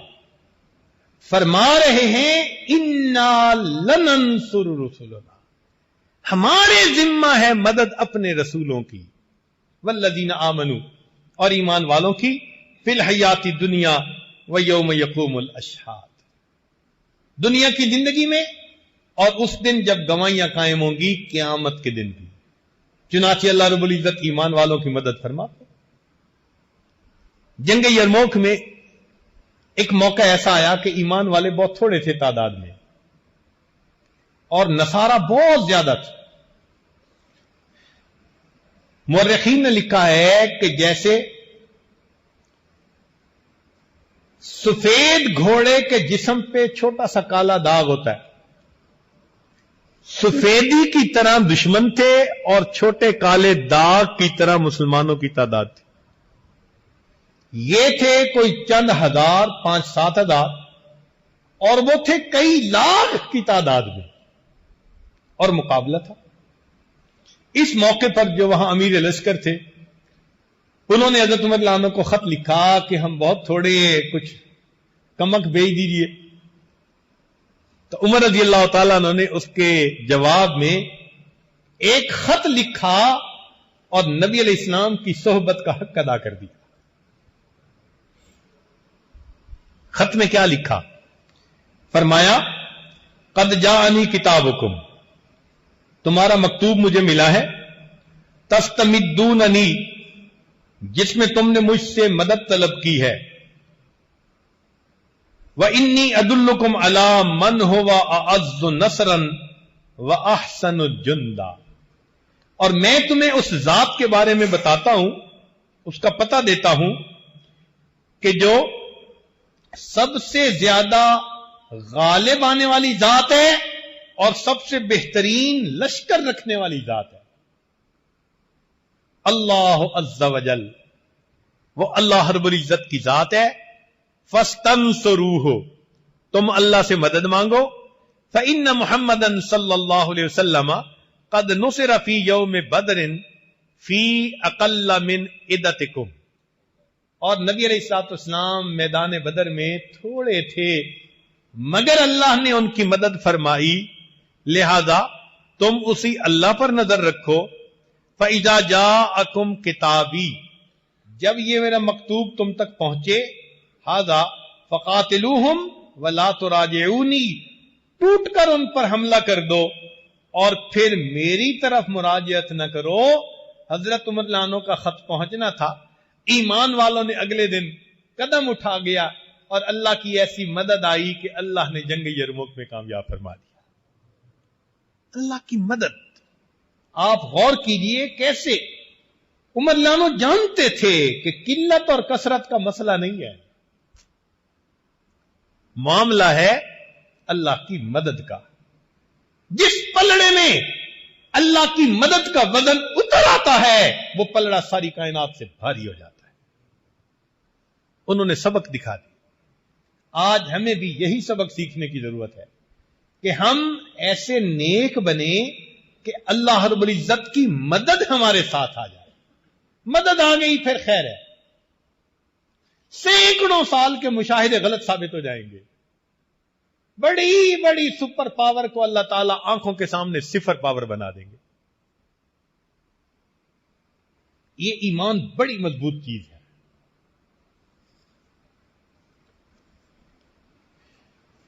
چنانچہ صحابہ رضی اللہ عنہ پر بھی ایک ایسا موقع آیا. ہوا یہ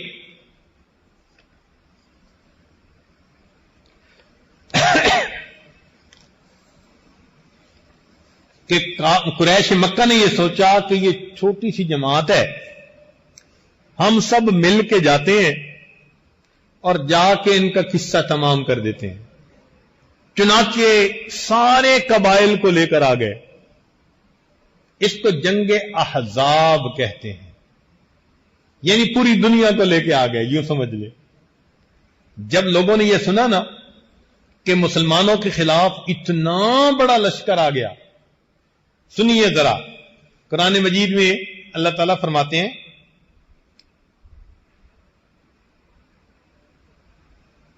کہ جب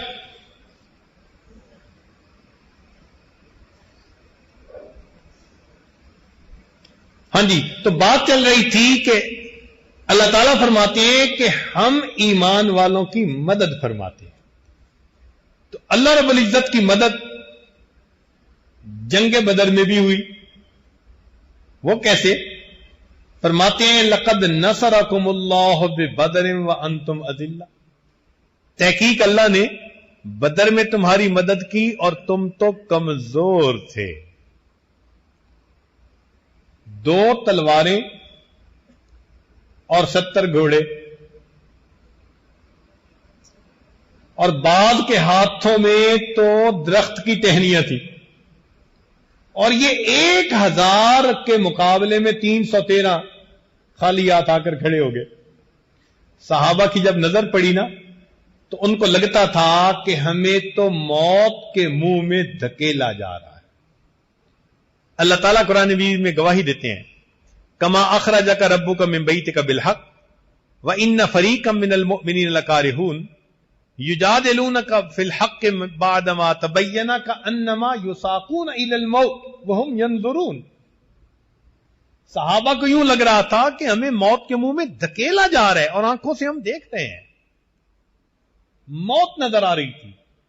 اب سوچیں اس وقت کیا حال ہوتا ہے۔ لیکن اس وقت اللہ کے پیارے حبیب صلی اللہ علیہ وسلم نے اللہ رب العزت سے مدد مانگی۔ آپ نے قلت اور کثرت کو نہیں دیکھا، آپ نے اسباب پر نظر نہیں دوڑائی کہ وہ لوہے میں ڈوبے ہوئے ہیں، زریں پہنی ہوئی ہیں، خود پہنے ہوئے ہیں، تلواریں ہاتھ میں ہیں، نیزے ہیں، گرز ہیں۔ اللہ کے نبی نے اللہ کی مدد پر نظر رکھی۔ چنانچہ وہ جو رات بدر کی تھی نا، اس میں نبی علیہ الصلوۃ والسلام نے اللہ کے سامنے تہجد کے بعد دعا مانگی۔ حضرت ابو بکر صدیق لانو وہ آپ صلی اللہ علیہ وسلم کے خیمے کے باہر سیکیورٹی گارڈ کی ڈیوٹی دے رہے تھے۔ نبی علیہ الصلوۃ والسلام نے دعا مانگتے ہوئے فرمایا ان ابن عباس رضی اللہ عنہما قال قال النبی صلی اللہ علیہ وسلم وهو فی قبۃ اللہم انی انشدک عہدک ووعدک، اے اللہ میں آپ کو آپ کے عہد اور آپ کے وعدے کا واسطہ دیتا ہوں۔ دیکھا اللہ نے وعدہ کیا ہوا نا میں مدد کروں گا، تو اللہ کے نبی صلی اللہ علیہ وسلم نے کیا بات کہی؟ اے اللہ میں آپ کو آپ کے عہد اور آپ کے وعدے کا واسطہ دیتا ہوں۔ اللہم ان شئت لم تعبد بعد اليوم، اے اللہ اگر تو چاہے کہ کفار ہمیں مٹا دیں تو پھر آج کے بعد دنیا میں تیری عبادت کرنے والا کوئی نہیں رہے گا۔ مرضی تو آپ ہی کی چلنی ہے نا۔ فاخذ ابو بکر بیدہ، جب نبی علیہ السلام نے یہ دعا مانگی نا تو صدیق اکبر آگے بڑھے، نبی علیہ السلام کا ہاتھ پکڑ کے کہا فقال حسبک یا رسول اللہ، اے اللہ کے رسول صلی اللہ علیہ وسلم آپ کے لیے یہ دعا کافی ہے۔ فقد الحات علی ربک، آپ نے اپنے رب سے اصرار کے ساتھ مانگنے کی انتہا کر دی۔ کیا عجیب دعا مانگی آپ، یعنی ابوبکر صدیق لانوں کو یقین آ گیا اب اللہ کی مدد اتر کر رہے گی۔ اور واقعی ایسا ہوا کہ دن ہوا سیہزم الجمع ویولون الدبر، وہ جماعت شکست کھا گئی، پیٹ پھیر کر بھاگ گئی۔ اللہ تعالی نے ایمان والوں کو اس وقت اپنی مدد سے فتح عطا فرما دی۔ شاہنامہ اسلام لکھا ہے حفیظ جالندری نے، نوجوانوں کے پڑھنے کی چیز ہے۔ اس میں جب صحابہ نبی علیہ السلام کی معیت میں میدان بدر میں پہنچے نا، تو وہاں کے پہاڑ کی کیا حالت تھی، انہوں نے ذرا شاعرانہ انداز میں اس کو بیان کیا ہے۔ خشک پہاڑ تھے۔ لکھتے ہیں، یہ تشنہ لب جماعت جب یہاں پر رک گئی آ کر، یہ تشنہ لب جماعت جب یہاں پر رک گئی آ کر، دعا کی دامن صحرا نے دونوں ہاتھ پھیلا کر، کہ اے صحرا کو آتشناک چہرہ بخشنے والے،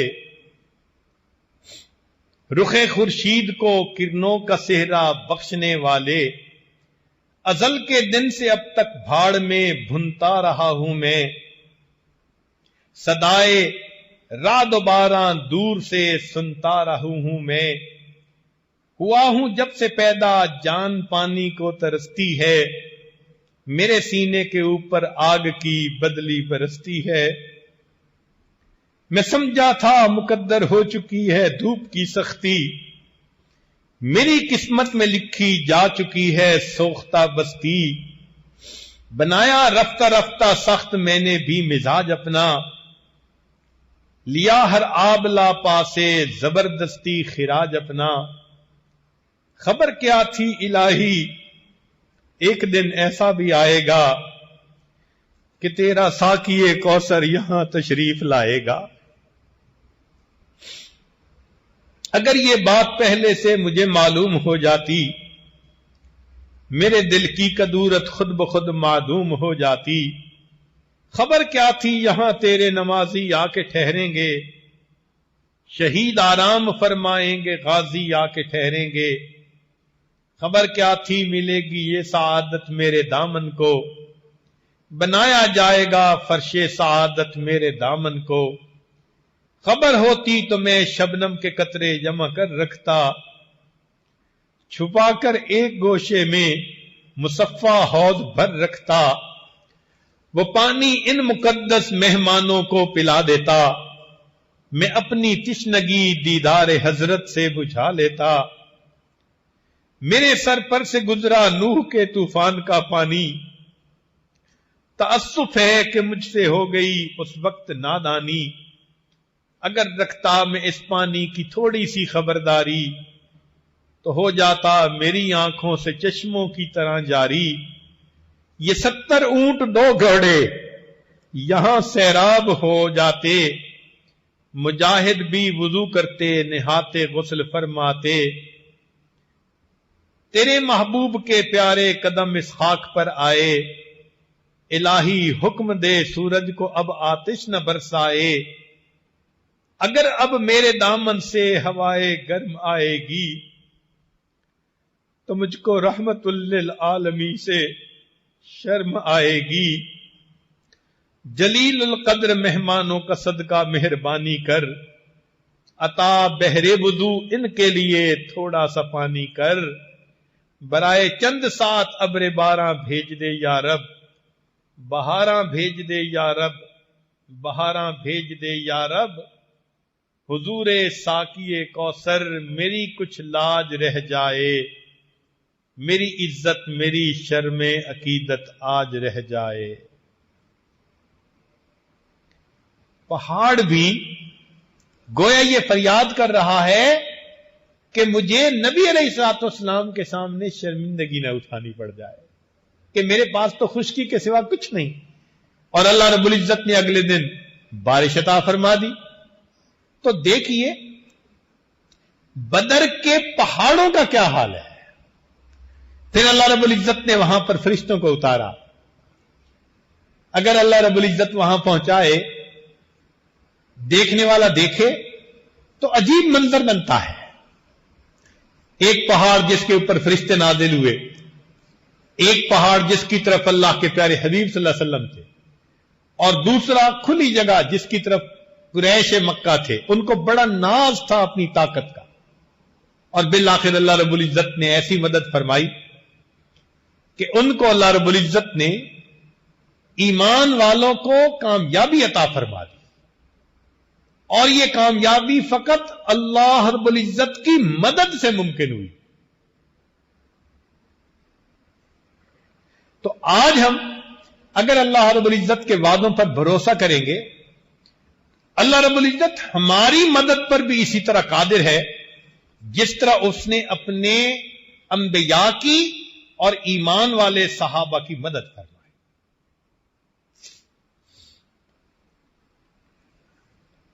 تو غزوہ احزاب میں پھر کافر آ گئے کہ سارے قبیلوں کو لے کر چلتے ہیں اور ایک ہی وقت میں ایمان والوں کو ختم کراتے ہیں. اس وقت لوگ جب دیکھتے تھے تو وہ کہتے تھے الذین قال لهم الناس ان الناس قد جمعوا لكم فاخشوهم، کہ لوگ تمہارے لیے جمع ہو کر آ گئے، ڈرو. فزادہم ایمانا، اس بات کو سن کر ایمان والوں کا ایمان بڑھتا تھا. دیکھو آج کے حالات کو جنگ احزاب پہ ذرا منطبق کر لو. اس وقت بھی قریش پوری دنیا کی سپورٹ لے کے آ گئے تھے ایمان والوں کو ختم کرنے کے لیے، اور یہی یہودی ڈراتے تھے ان الناس قد جمعوا لکم، سارے انسان جمع ہو کے تمہارے لیے آ گئے ہیں. فخشوہم، او بھائی ڈرو، کوئی فکر کرو. اللہ تعالیٰ کیا فرماتے ہیں کہ یہ سن کے ایمان والوں کا کیا معاملہ تھا؟ فزادہم ایمانا، ان کا ایمان بڑھ جاتا، اس لیے کہ ان کو یقین تھا کہ اللہ کی مدد ہمارے ساتھ ہے. اور وقالو، وہ کیا کہتے تھے؟ حسبنا اللہ ونعم الوکیل. اس لیے آج کے بیان میں یہی آیت پڑھی گئی کہ حالات جیسے بھی ہیں ایمان والوں کو نظر کس پر رکھنی ہے؟ اللہ رب العزت. اللہ بس، باقی ہوس. ہمیں ایک اللہ کافی ہے. تو کوشش یہ کرنی چاہیے کہ ہم اپنے گناہوں سے توبہ کر کے اپنے پروردگار کو راضی کر لیں. جب وہ پروردگار راضی ہو گیا اور اس نے مدد کا ارادہ فرما لیا، یاد رکھنا ایمان والوں کو دنیا سے کوئی ختم نہیں کر سکتا. اللہ تعالیٰ ارشاد فرماتے ہیں فانقلبوا بنعمت من اللہ، یہ ایمان والے لوٹے اللہ کی نعمت کے ساتھ، وفضل لم یمسسہم سوء، اور فضل کے ان کو مس نہیں کیا برائی نے، واتبعوا رضوان اللہ واللہ ذو فضل عظیم، اللہ تعالی بڑے فضل والا ہے. اب آگے اللہ تعالیٰ ایک بات سمجھاتے ہیں، فرماتے ہیں ان ذالکم الشیطان یخوف اولیاءہ فلا تخافوہم، یہ شیطان ہے جو اپنے دوستوں سے ڈراتا ہے، تم ان سے مت ڈرنا. وخافونی، ایک مجھ سے ڈرنا، ان کنتم مؤمنین، اگر تم ایمان والے. تو ہمیں ڈرنا کس سے ہے؟ ایک اللہ رب العزت سے ڈرنا ہے. اس کی مدد اگر ہمارے ساتھ ہو گئی تو دنیا کا کوئی بھی بندہ ہمارا بال بیکا نہیں کر سکتا. اس لیے ایک حدیث پاک میں نبی علیہ الصلوۃ والسلام نے یہ بات سمجھائی. توجہ سے سنیے گا. عبداللہ ابن عباس رضی اللہ عنہ فرماتے ہیں میں سواری پہ نبی علیہ السلام کے پیچھے سوار تھا، ردیف تھا، پیچھے تھا. نبی علیہ السلام نے فرمایا یا غلام، اے لونڈے، اے لڑکے، انی اعلمک کلمات، میں تجھے چند باتیں سکھاتا ہوں، احفظ اللہ یحفظک، تو اللہ کی حفاظت کر، اللہ تیری حفاظت کرے گا. یعنی تو اللہ کا دھیان رکھ، اللہ تیری حفاظت کریں گے. احفظ اللہ تجدہ تجاہک، تو اللہ کی بات کو مان، اللہ کو اپنے سامنے پائے گا. اذا سألت فاسأل اللہ، جب تم نے مانگنا ہو تو کس سے مانگو؟ اللہ سے مانگو. وَإِذَا اسْتَعَنْتَ فَاسْتَعِنْ بِاللَّهِ، اگر مدد مانگنی ہے تو اللہ سے مدد مانگو. وَاعْلَمْ، جان لے، أَنَّ الْأُمَّةَ، لَوِجْتَمَعَتْ عَلَىٰ أَن يَنْفَعُوكَ بِشَيْءٍ لَمْ يَنْفَعُوكَ إِلَّا بِشَيْءٍ قَدْ كَتَبَ اللَّهُ لَكَ. امت کا یہاں مطلب ساری مخلوق، کہ اگر ساری مخلوق نفع دینے کے لیے تجھے اکٹھی ہو جائے تو وہی نفع پہنچا سکے گی جو اللہ نے لکھا ہوا ہوگا. وَلَوِجْتَمَعُوا عَلَىٰ أَن يَضُرُّوكَ بِشَيْءٍ، اور اگر ساری دنیا جمع ہو جائے تمہیں نقصان پہنچانے کے لیے، لم يضروک الا بشیء كتب اللہ علیک، نہیں تمہیں ضرر پہنچا سکتی مگر وہی جو اللہ نے لکھ دیا. رفعت الاقلام، قلم اٹھا لی گئی، وجفت الصحف، اور صحیفے کی سیاہی خشک ہو چکی، لکھنا تھا جو اللہ نے لکھا جا چکا. لہذا اب پوری دنیا تمہیں نہ نفع دے سکتی ہے نہ نقصان دے سکتی ہے. اگر کچھ ہو سکتا ہے تو اللہ کی مشیت کے ساتھ ہو سکتا ہے. تو ہمیں اگر مدد مانگنی ہے تو کس سے؟ اپنے پروردگار سے مدد مانگنی ہے. اس لیے حضرت موسیٰ علیہ السلام سے جب قوم نے کہا تھا نا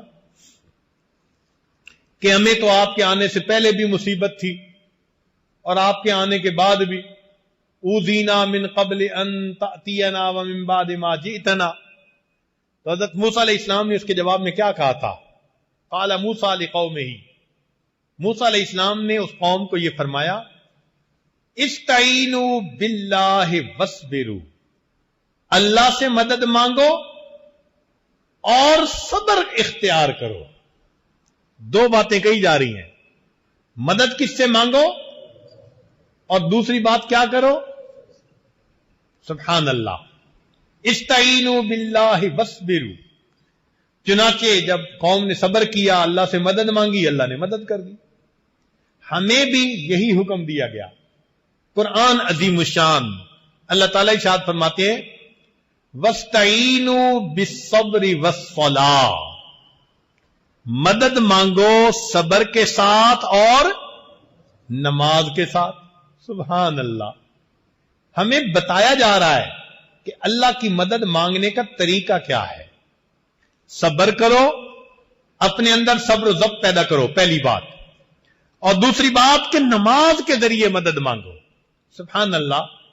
اللہ کے پیارے حبیب صلی اللہ علیہ وسلم امت کے لیے 23 سال روتے رہے. کوئی ماں کبھی بچے کے لیے 23 سال نہیں روئی، کوئی باپ بیٹے کے لیے 23 سال نہیں رویا ہوگا. میرے آقا صلی اللہ علیہ وسلم امت کے لیے 23 سال روتے رہے. 23 سال رونے کے بعد اللہ کے حبیب صلی اللہ علیہ وسلم امت کو بے یار و مددگار چھوڑ کے نہیں چلے گئے، بلکہ اس امت کو نماز کے ذریعے اللہ سے مانگنے کا طریقہ سکھا کر گئے ہیں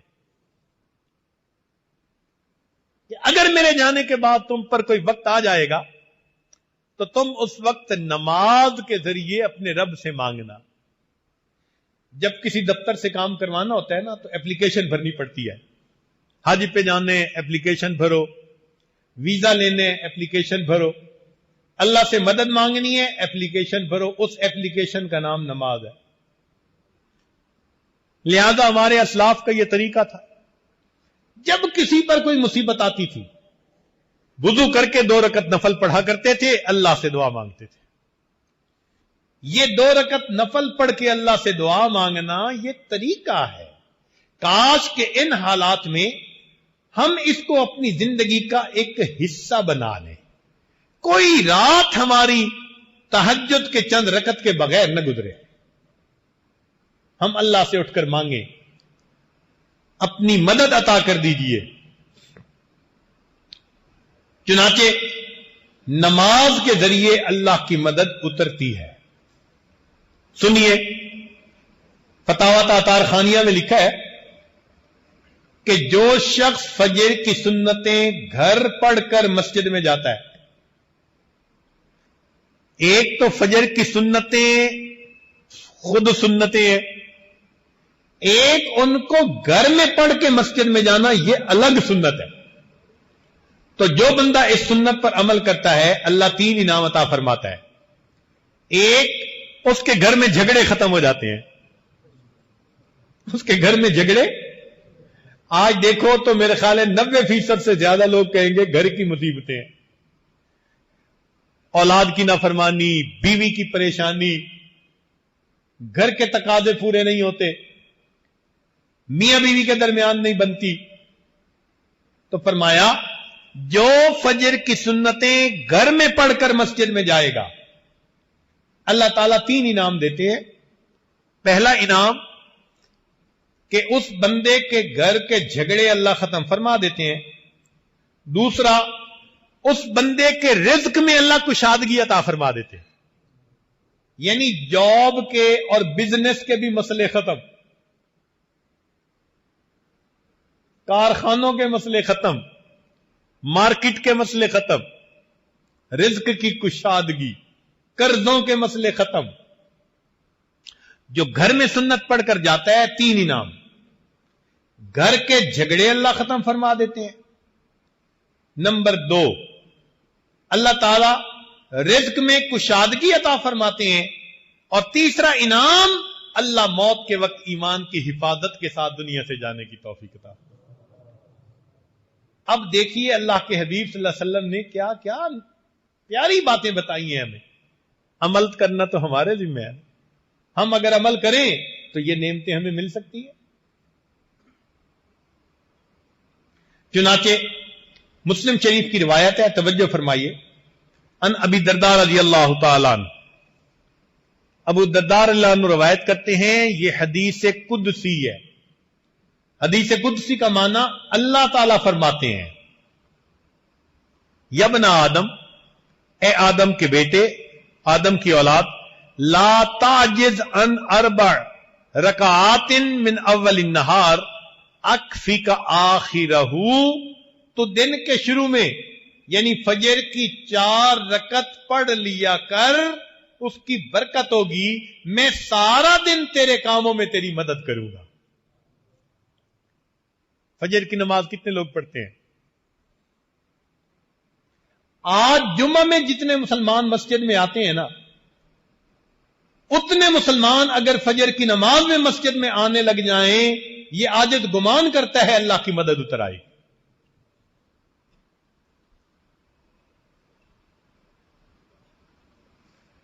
تو فرمایا دن کے شروع میں 4 رکعت پڑھ لیا کر، میں سارا دن تیرے کاموں میں تیری مدد کروں. دیکھو نماز سے اللہ کی مدد کیسے اترتی ہے. یہ نماز عجیب نعمت ہے، بندے کو اللہ سے ملا دیتی ہے، بلکہ بندے کو اللہ کا محبوب بنا دیتی ہے. سنیے، ابن سنی نے ام میمونہ رضی اللہ تعالی عنہا سے یہ حدیث روایت کی ہے. فرماتے ہیں، اللہ تعالیٰ ارشاد فرماتے ہیں، ما تقرب الی العبد بمثل اداء فرائضی، کہ میرا بندہ میرا اتنا تقرب نہیں پا سکتا جتنا کہ فرض ادا کرنے سے تقرب پا سکتا ہے. اس کو کہتے ہیں قرب بالفرائض، یعنی فرائض پر عمل کرنے کی وجہ سے انسان اللہ کے قریب ہو جاتا ہے، اس کے پیارے بندوں میں شامل ہو جاتا ہے. تو جو بندہ فرائض ادا کرے وہ اتنا قریب، اور جو نفل پڑھے تو cherry upon the cake, cake کے اوپر تھوڑی سی کریم رکھتے ہیں نا، میٹھی مزے کی ہوتی ہے، تو وہ نفل اتنے اچھے اللہ کو پیارے لگتے ہیں. دستور کی بات ہے کہ جو بندہ ایکسٹرا ٹائم میں اپنے مالک کا کام کرے تو وہ پیارا لگتا ہے. گھر کا خادم آتے ہوئے شہد کی بوتل لے آئے، اور جی شہد خالص مل رہا تھا، راستے میں میں نے کہا میں آپ کے لیے لے آتا ہوں. اب ڈیوٹی ٹائم تو نہیں تھا نا، اپنے ٹائم میں اس نے 5 منٹ رک کے شہد خریدا. آپ پیسے بھی دیں گے، ساتھ محبت بھی بڑھے گی. اس نے میرا خیال رکھا، ایکسٹرا ٹائم میں کام کیا. تو ایکسٹرا ٹائم جو ہوتا ہے نا وہ خوشی کا باعث بنتا ہے. یہ نفل ایکسٹرا ٹائم ہے، فرائض نہیں ہے. اس لیے نفل پڑھنے والے سے اللہ بہت خوش ہوتے ہیں.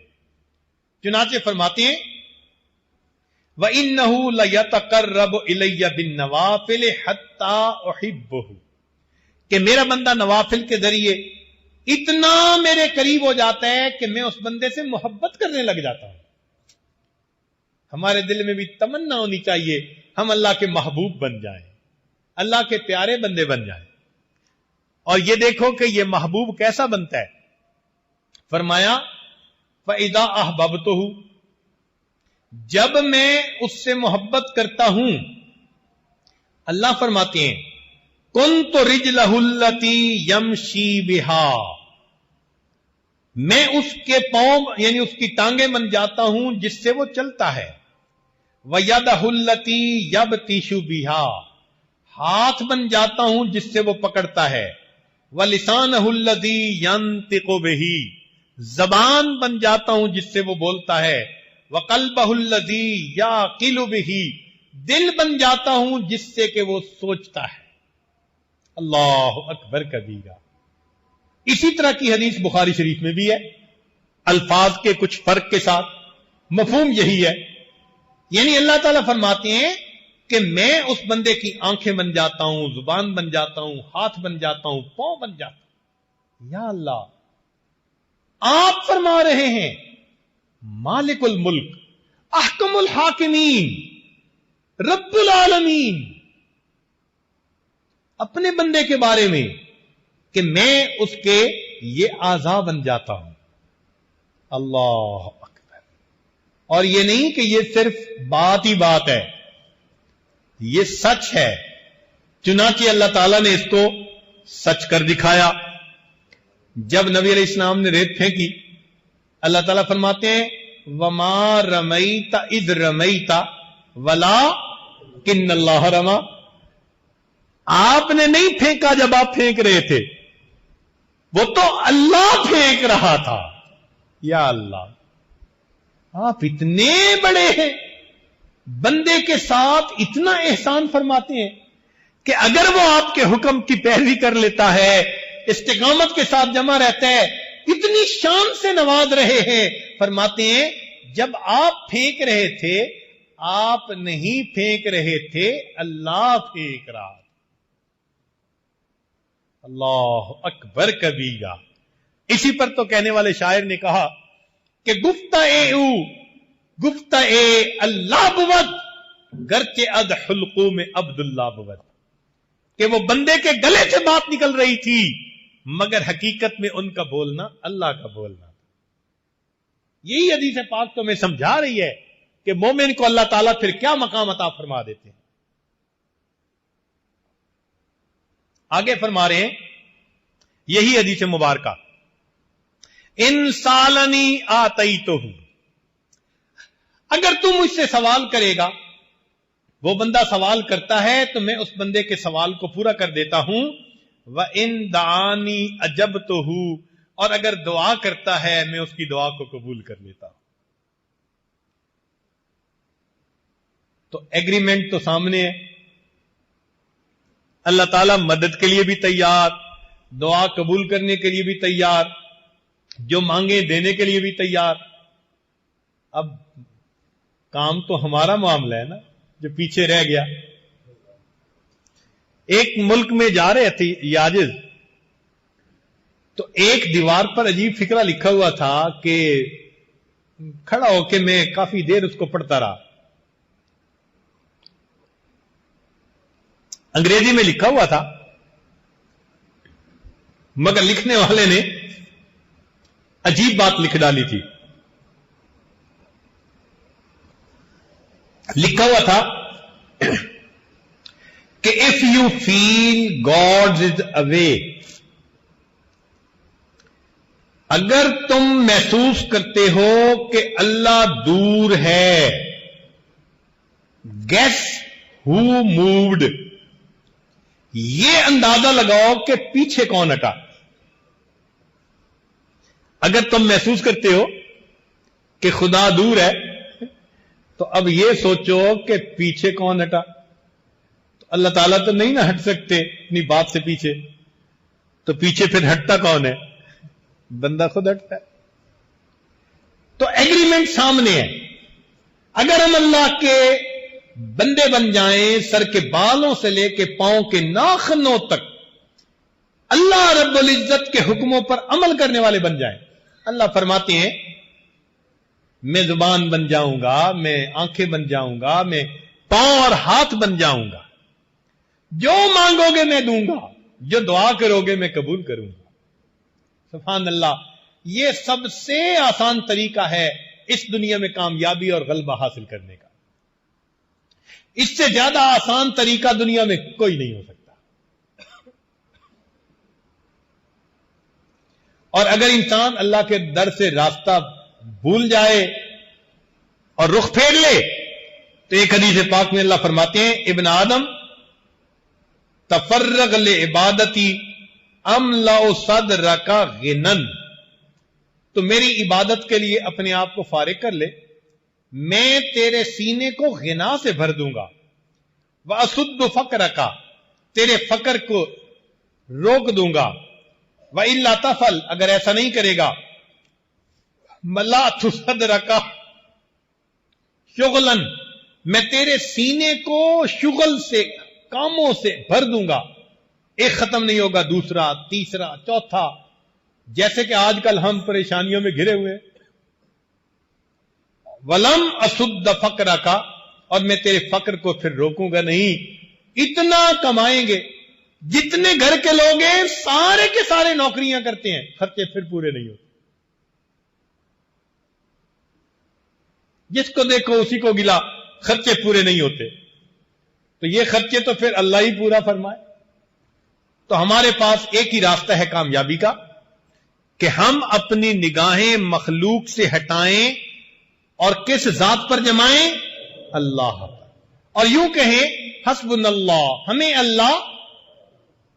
اللہ، اس لفظ کو ذرا سوچئے گا، یہ ہم بہت بڑی بات کر رہے ہیں. ہمارے لیے اللہ کافی ہے. اس لیے اللہ فرماتے ہیں وَتَوَكَّلْ عَلَى اللَّهِ وَكَفَى بِاللَّهِ وَكِيلًا مَن يَتَوَكَّلْ عَلَى اللَّهِ فَهُوَ حَسْبُهُ، جو اللہ پر توکل کرتا ہے اللہ اس کے لیے کافی ہوتا ہے. وَعَلَى اللَّهِ فَتَوَكَّلُوا إِن كُنتُم مُؤْمِنِينَ، فرمایا الیہ یرجع الامر کلہ فاعبدہ وتوکل علیہ. ہمیں بار بار کہا گیا اللہ پر توکل، اللہ پہ دھیان، اللہ پہ نظریں جماؤ.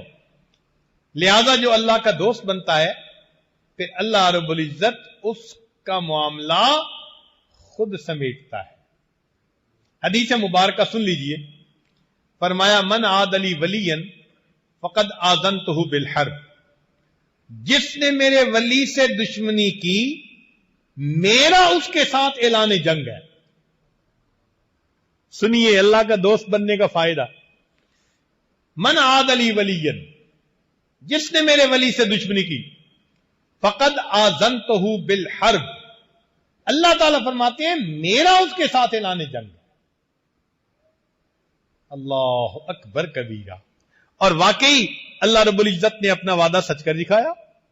چنانچہ بدر میں صحابہ سمجھتے تھے کہ ہم نے کافروں کو قتل کیا، اللہ نے بات ہی صاف کر دی. فرمایا فلم تقتلوہم ولکن اللہ قتلہم. میرے مالک تیری عظمت پہ قربان جائیں، آپ اپنے قول کے کتنے سچے ہیں. فرماتے ہیں کہ تم نے قتل نہیں کیا، ان کو کس نے قتل کیا؟ اللہ نے قتل کیا. تو بھائی ہم اگر اپنے اللہ پر نظریں جمائیں گے وہ ہمارے الٹے کاموں کو سیدھا کر دیں گے، ہماری مشکلات کو آسان کر دیں گے، ہمیں مصیبتوں سے اللہ تعالیٰ محفوظ فرما دیں گے. اس لیے ہمیں کہنا چاہیے حسبنا اللہ و نعم الوکیل نعم المولا و نعم النصیر. قرآن مجید میں اللہ تعالیٰ ایک بات بڑے عجیب انداز سے فرماتے ہیں. ارشاد فرمایا الیس اللہ بکاف عبدا. اللہ اکبر. یہ آیت پڑھتی ہے نا تو دل کو کچھ ہوتا ہے. اللہ فرماتے ہیں کیا اللہ اپنے بندے کے لیے کافی نہیں ہے؟ الیس اللہ بکاف عبدا، کیا اللہ اپنے بندے کے لیے کافی نہیں ہے؟ مفسرین نے فرمایا کہ مقصود کہنے کا یہ تھا الیس اللہ بکاف عبادہ، کیا اللہ اپنے ہر بندے کے لیے کافی نہیں ہے؟ ہمارے لیے اللہ الیس اللہ بکاف عبدا، جب قرآن مجید کی آیت پڑھ لی تو اب ہمیں کیا جواب دینا ہے کہ ہمارے لیے اللہ. اب ذرا ایک حدیث مبارکہ سن لیجئے، کیونکہ آج کل کے حالات میں پریشان حال لوگ کہتے ہیں جی کچھ پڑھنے کو بتا دیں، تو بھئی پڑھنے کی بات بھی سن لیجئے. در منصور میں حضرت بریدہ رضی اللہ تعالی عنہ روایت کرتے ہیں کہ 10 کلمات پڑھنے والے کے لیے اللہ کافی ہو جاتے ہیں. 10 کلمات ایسے ہیں، 10 فکرے، 10 باتیں کہ جو بندہ ان کو روزانہ پڑھے اس کے لیے اللہ کافی ہو جاتے ہیں. ان میں سے 5 فکرے دنیا سے متعلق اور 5 فکرے. ان 10 فکروں کو یاد کر لیں، ایک فکرہ بھی روز یاد کریں تو 10 دن میں حدیث پاک یاد ہو جائے گی، اور اس کو اپنی دعاؤں کا حصہ بنا لیں. جب آپ اس کو پڑھیں گے تو اللہ تعالیٰ آپ کے کاموں میں آپ کی کفایت فرمائیں گے. پہلا فکرہ فرمایا حسبی اللہ لدینی، میرے دین کے لیے میرا اللہ کافی ہے. یعنی دین میں کوئی فتنہ اور فساد نہ آ جائے. دین میں فتنے 2 طرح سے آتے ہیں، ایک شبہات کی وجہ سے اور ایک شہوات کی وجہ سے. تو اللہ تعالی ہمیں ان دونوں فتنوں سے محفوظ فرمائے، ہمارا دین سلامت رہے. تو پہلا فکرہ حسبی اللہ لدینی. دوسرا فکرہ حسبی اللہ لما اہمنی، میرا اللہ کافی ہے ہر اس چیز کے لیے جو مجھے پریشان کرتی ہے. بندہ کرتا ہے، کوئی چیز کرتی ہے، کاروبار کرتی ہے، جو بھی ٹف ٹائم دے رہی ہے میرا اللہ اس کے لیے کافی ہے. حسبی اللہ لما اہمنی. تیسرا فکرہ حسبی اللہ لمن بغا علیہ، میرا اللہ کافی ہے ہر اس کے لیے جو مجھ پر سرکشی کرے، چڑھ دوڑے. تو اگر کوئی ہمارے اوپر چڑھ دوڑنا چاہتا ہے تو اللہ اس کے لیے کافی ہو جائے گا. حسبی اللہ لمن حسدنی، میرا اللہ کافی ہے ہر اس کے لیے جو مجھ سے حسد کرتا ہے. دفتروں کی زندگیوں میں تو بہت حسد ہوتا ہے، لیگ پلنگ. تو اللہ نے ان سب حاسدوں سے بندے کو نجات عطا فرما دیں. اور 5واں حسبی اللہ لمن کادنی بسوء، میرا اللہ کافی ہے ہر اس کے لیے جو میرے خلاف برے منصوبے بناتا ہے. اب برے منصوبے بنانا والا کوئی بھی ہے، کوئی بندہ ہے، کوئی جماعت ہے، ایمان والوں کے خلاف کوئی ملک بنا رہا ہے، جو مرضی بنا رہا ہے، اللہ ان سب کے لیے. یہ 5 باتیں دنیا کے لیے ہو گئیں، 5 باتیں آخرت کے لیے. تو فرمایا حسبی اللہ عند الموت، کیونکہ موت کا لمحہ انسان کی زندگی کا سب سے زیادہ نازک لمحہ ہوتا ہے. حسبی اللہ عند المسألۃ القبر، میرا اللہ کافی ہے قبر کے سوال جواب کے وقت میں. حسبی اللہ عند المیزان، میرا اللہ کافی ہے میزان پر جب اعمال تولے جائیں گے. 9ویں بات حسبی اللہ عند الصراط، میرا اللہ پل صراط پر گزرنے کے لیے کے وقت میرے لیے کافی ہے. حسبی اللہ عند الصراط. اور 10ویں بات حسبی اللہ لا الہ الا ہو علیہ توکلت و الیہ انیب. اگر یہ 10 فکرے ہم ہر نماز کے بعد پڑھ لیں، ہمارا پروردگار دنیا اور آخرت کے تمام مسائل کے لیے ہمیں کافی ہو جائے گا. اور ہم دل میں بھی یہی بھروسہ رکھیں کہ میرے لیے میرا اللہ. یہ سبق یاد رکھیے کہ آج کی اس مجلس میں یہ سبق ہمیں پڑھا دیا کہ ہمارے لیے ہمارا اللہ، ہمارا پروردگار کافی ہے. سیدنا علی کرم اللہ وجہ عجیب بات فرماتے تھے فرماتے تھے اے اللہ میرے لیے یہی عزت کافی ہے کہ تو میرا پروردگار ہے. اے اللہ میرے لیے یہی عزت کافی ہے کہ تو میرا پروردگار ہے اور میرے لیے یہی فخر کافی ہے کہ میں تیرا بندہ ہوں. میرے لیے یہی عزت کافی ہے کہ تو میرا پروردگار ہے اور میرے لیے یہی فخر کافی ہے کہ میں تیرا بندہ ہوں.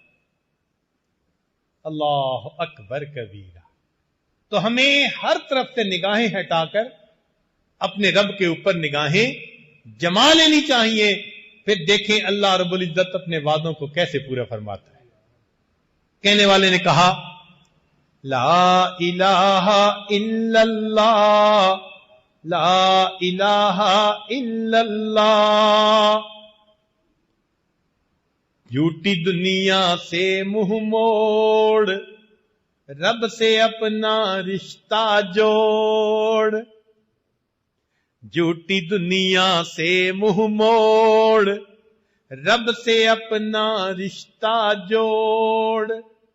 کون ہے تیرا اس کے سوا لا الہ الا اللہ لا الہ الا اللہ لا الہ الا اللہ. اس لیے ہمارے اسلاف چھوٹا بچہ نہ سمجھ ہوتا تھا یہ پیغام اس سے شروع کرتے تھے. تو پرانے وقت کی مائیں بچوں کو سلاتے ہوئے لوری دیتی تھی تو لوری دیتے ہوئے کیا کہتی تھی؟ حسبی ربی جل اللہ ما فی قلبی غیر اللہ. یہ حسبی ربی یہ بچپن کا پیغام، بچپن کا سبق ہے. حسبی ربی جل اللہ ما فی قلبی غیر اللہ نور محمد صلی اللہ لا الہ الا اللہ. اللہ رب العزت ہمارے لیے دنیا اور آخرت کے تمام کاموں کے لیے کافی ہو جائے اور ہمیں اپنے عبادت گزار مغفرت کیے ہوئے گنہگار بندوں میں شامل فرمائے. وآخر دعوانا ان الحمد للہ رب العالمین.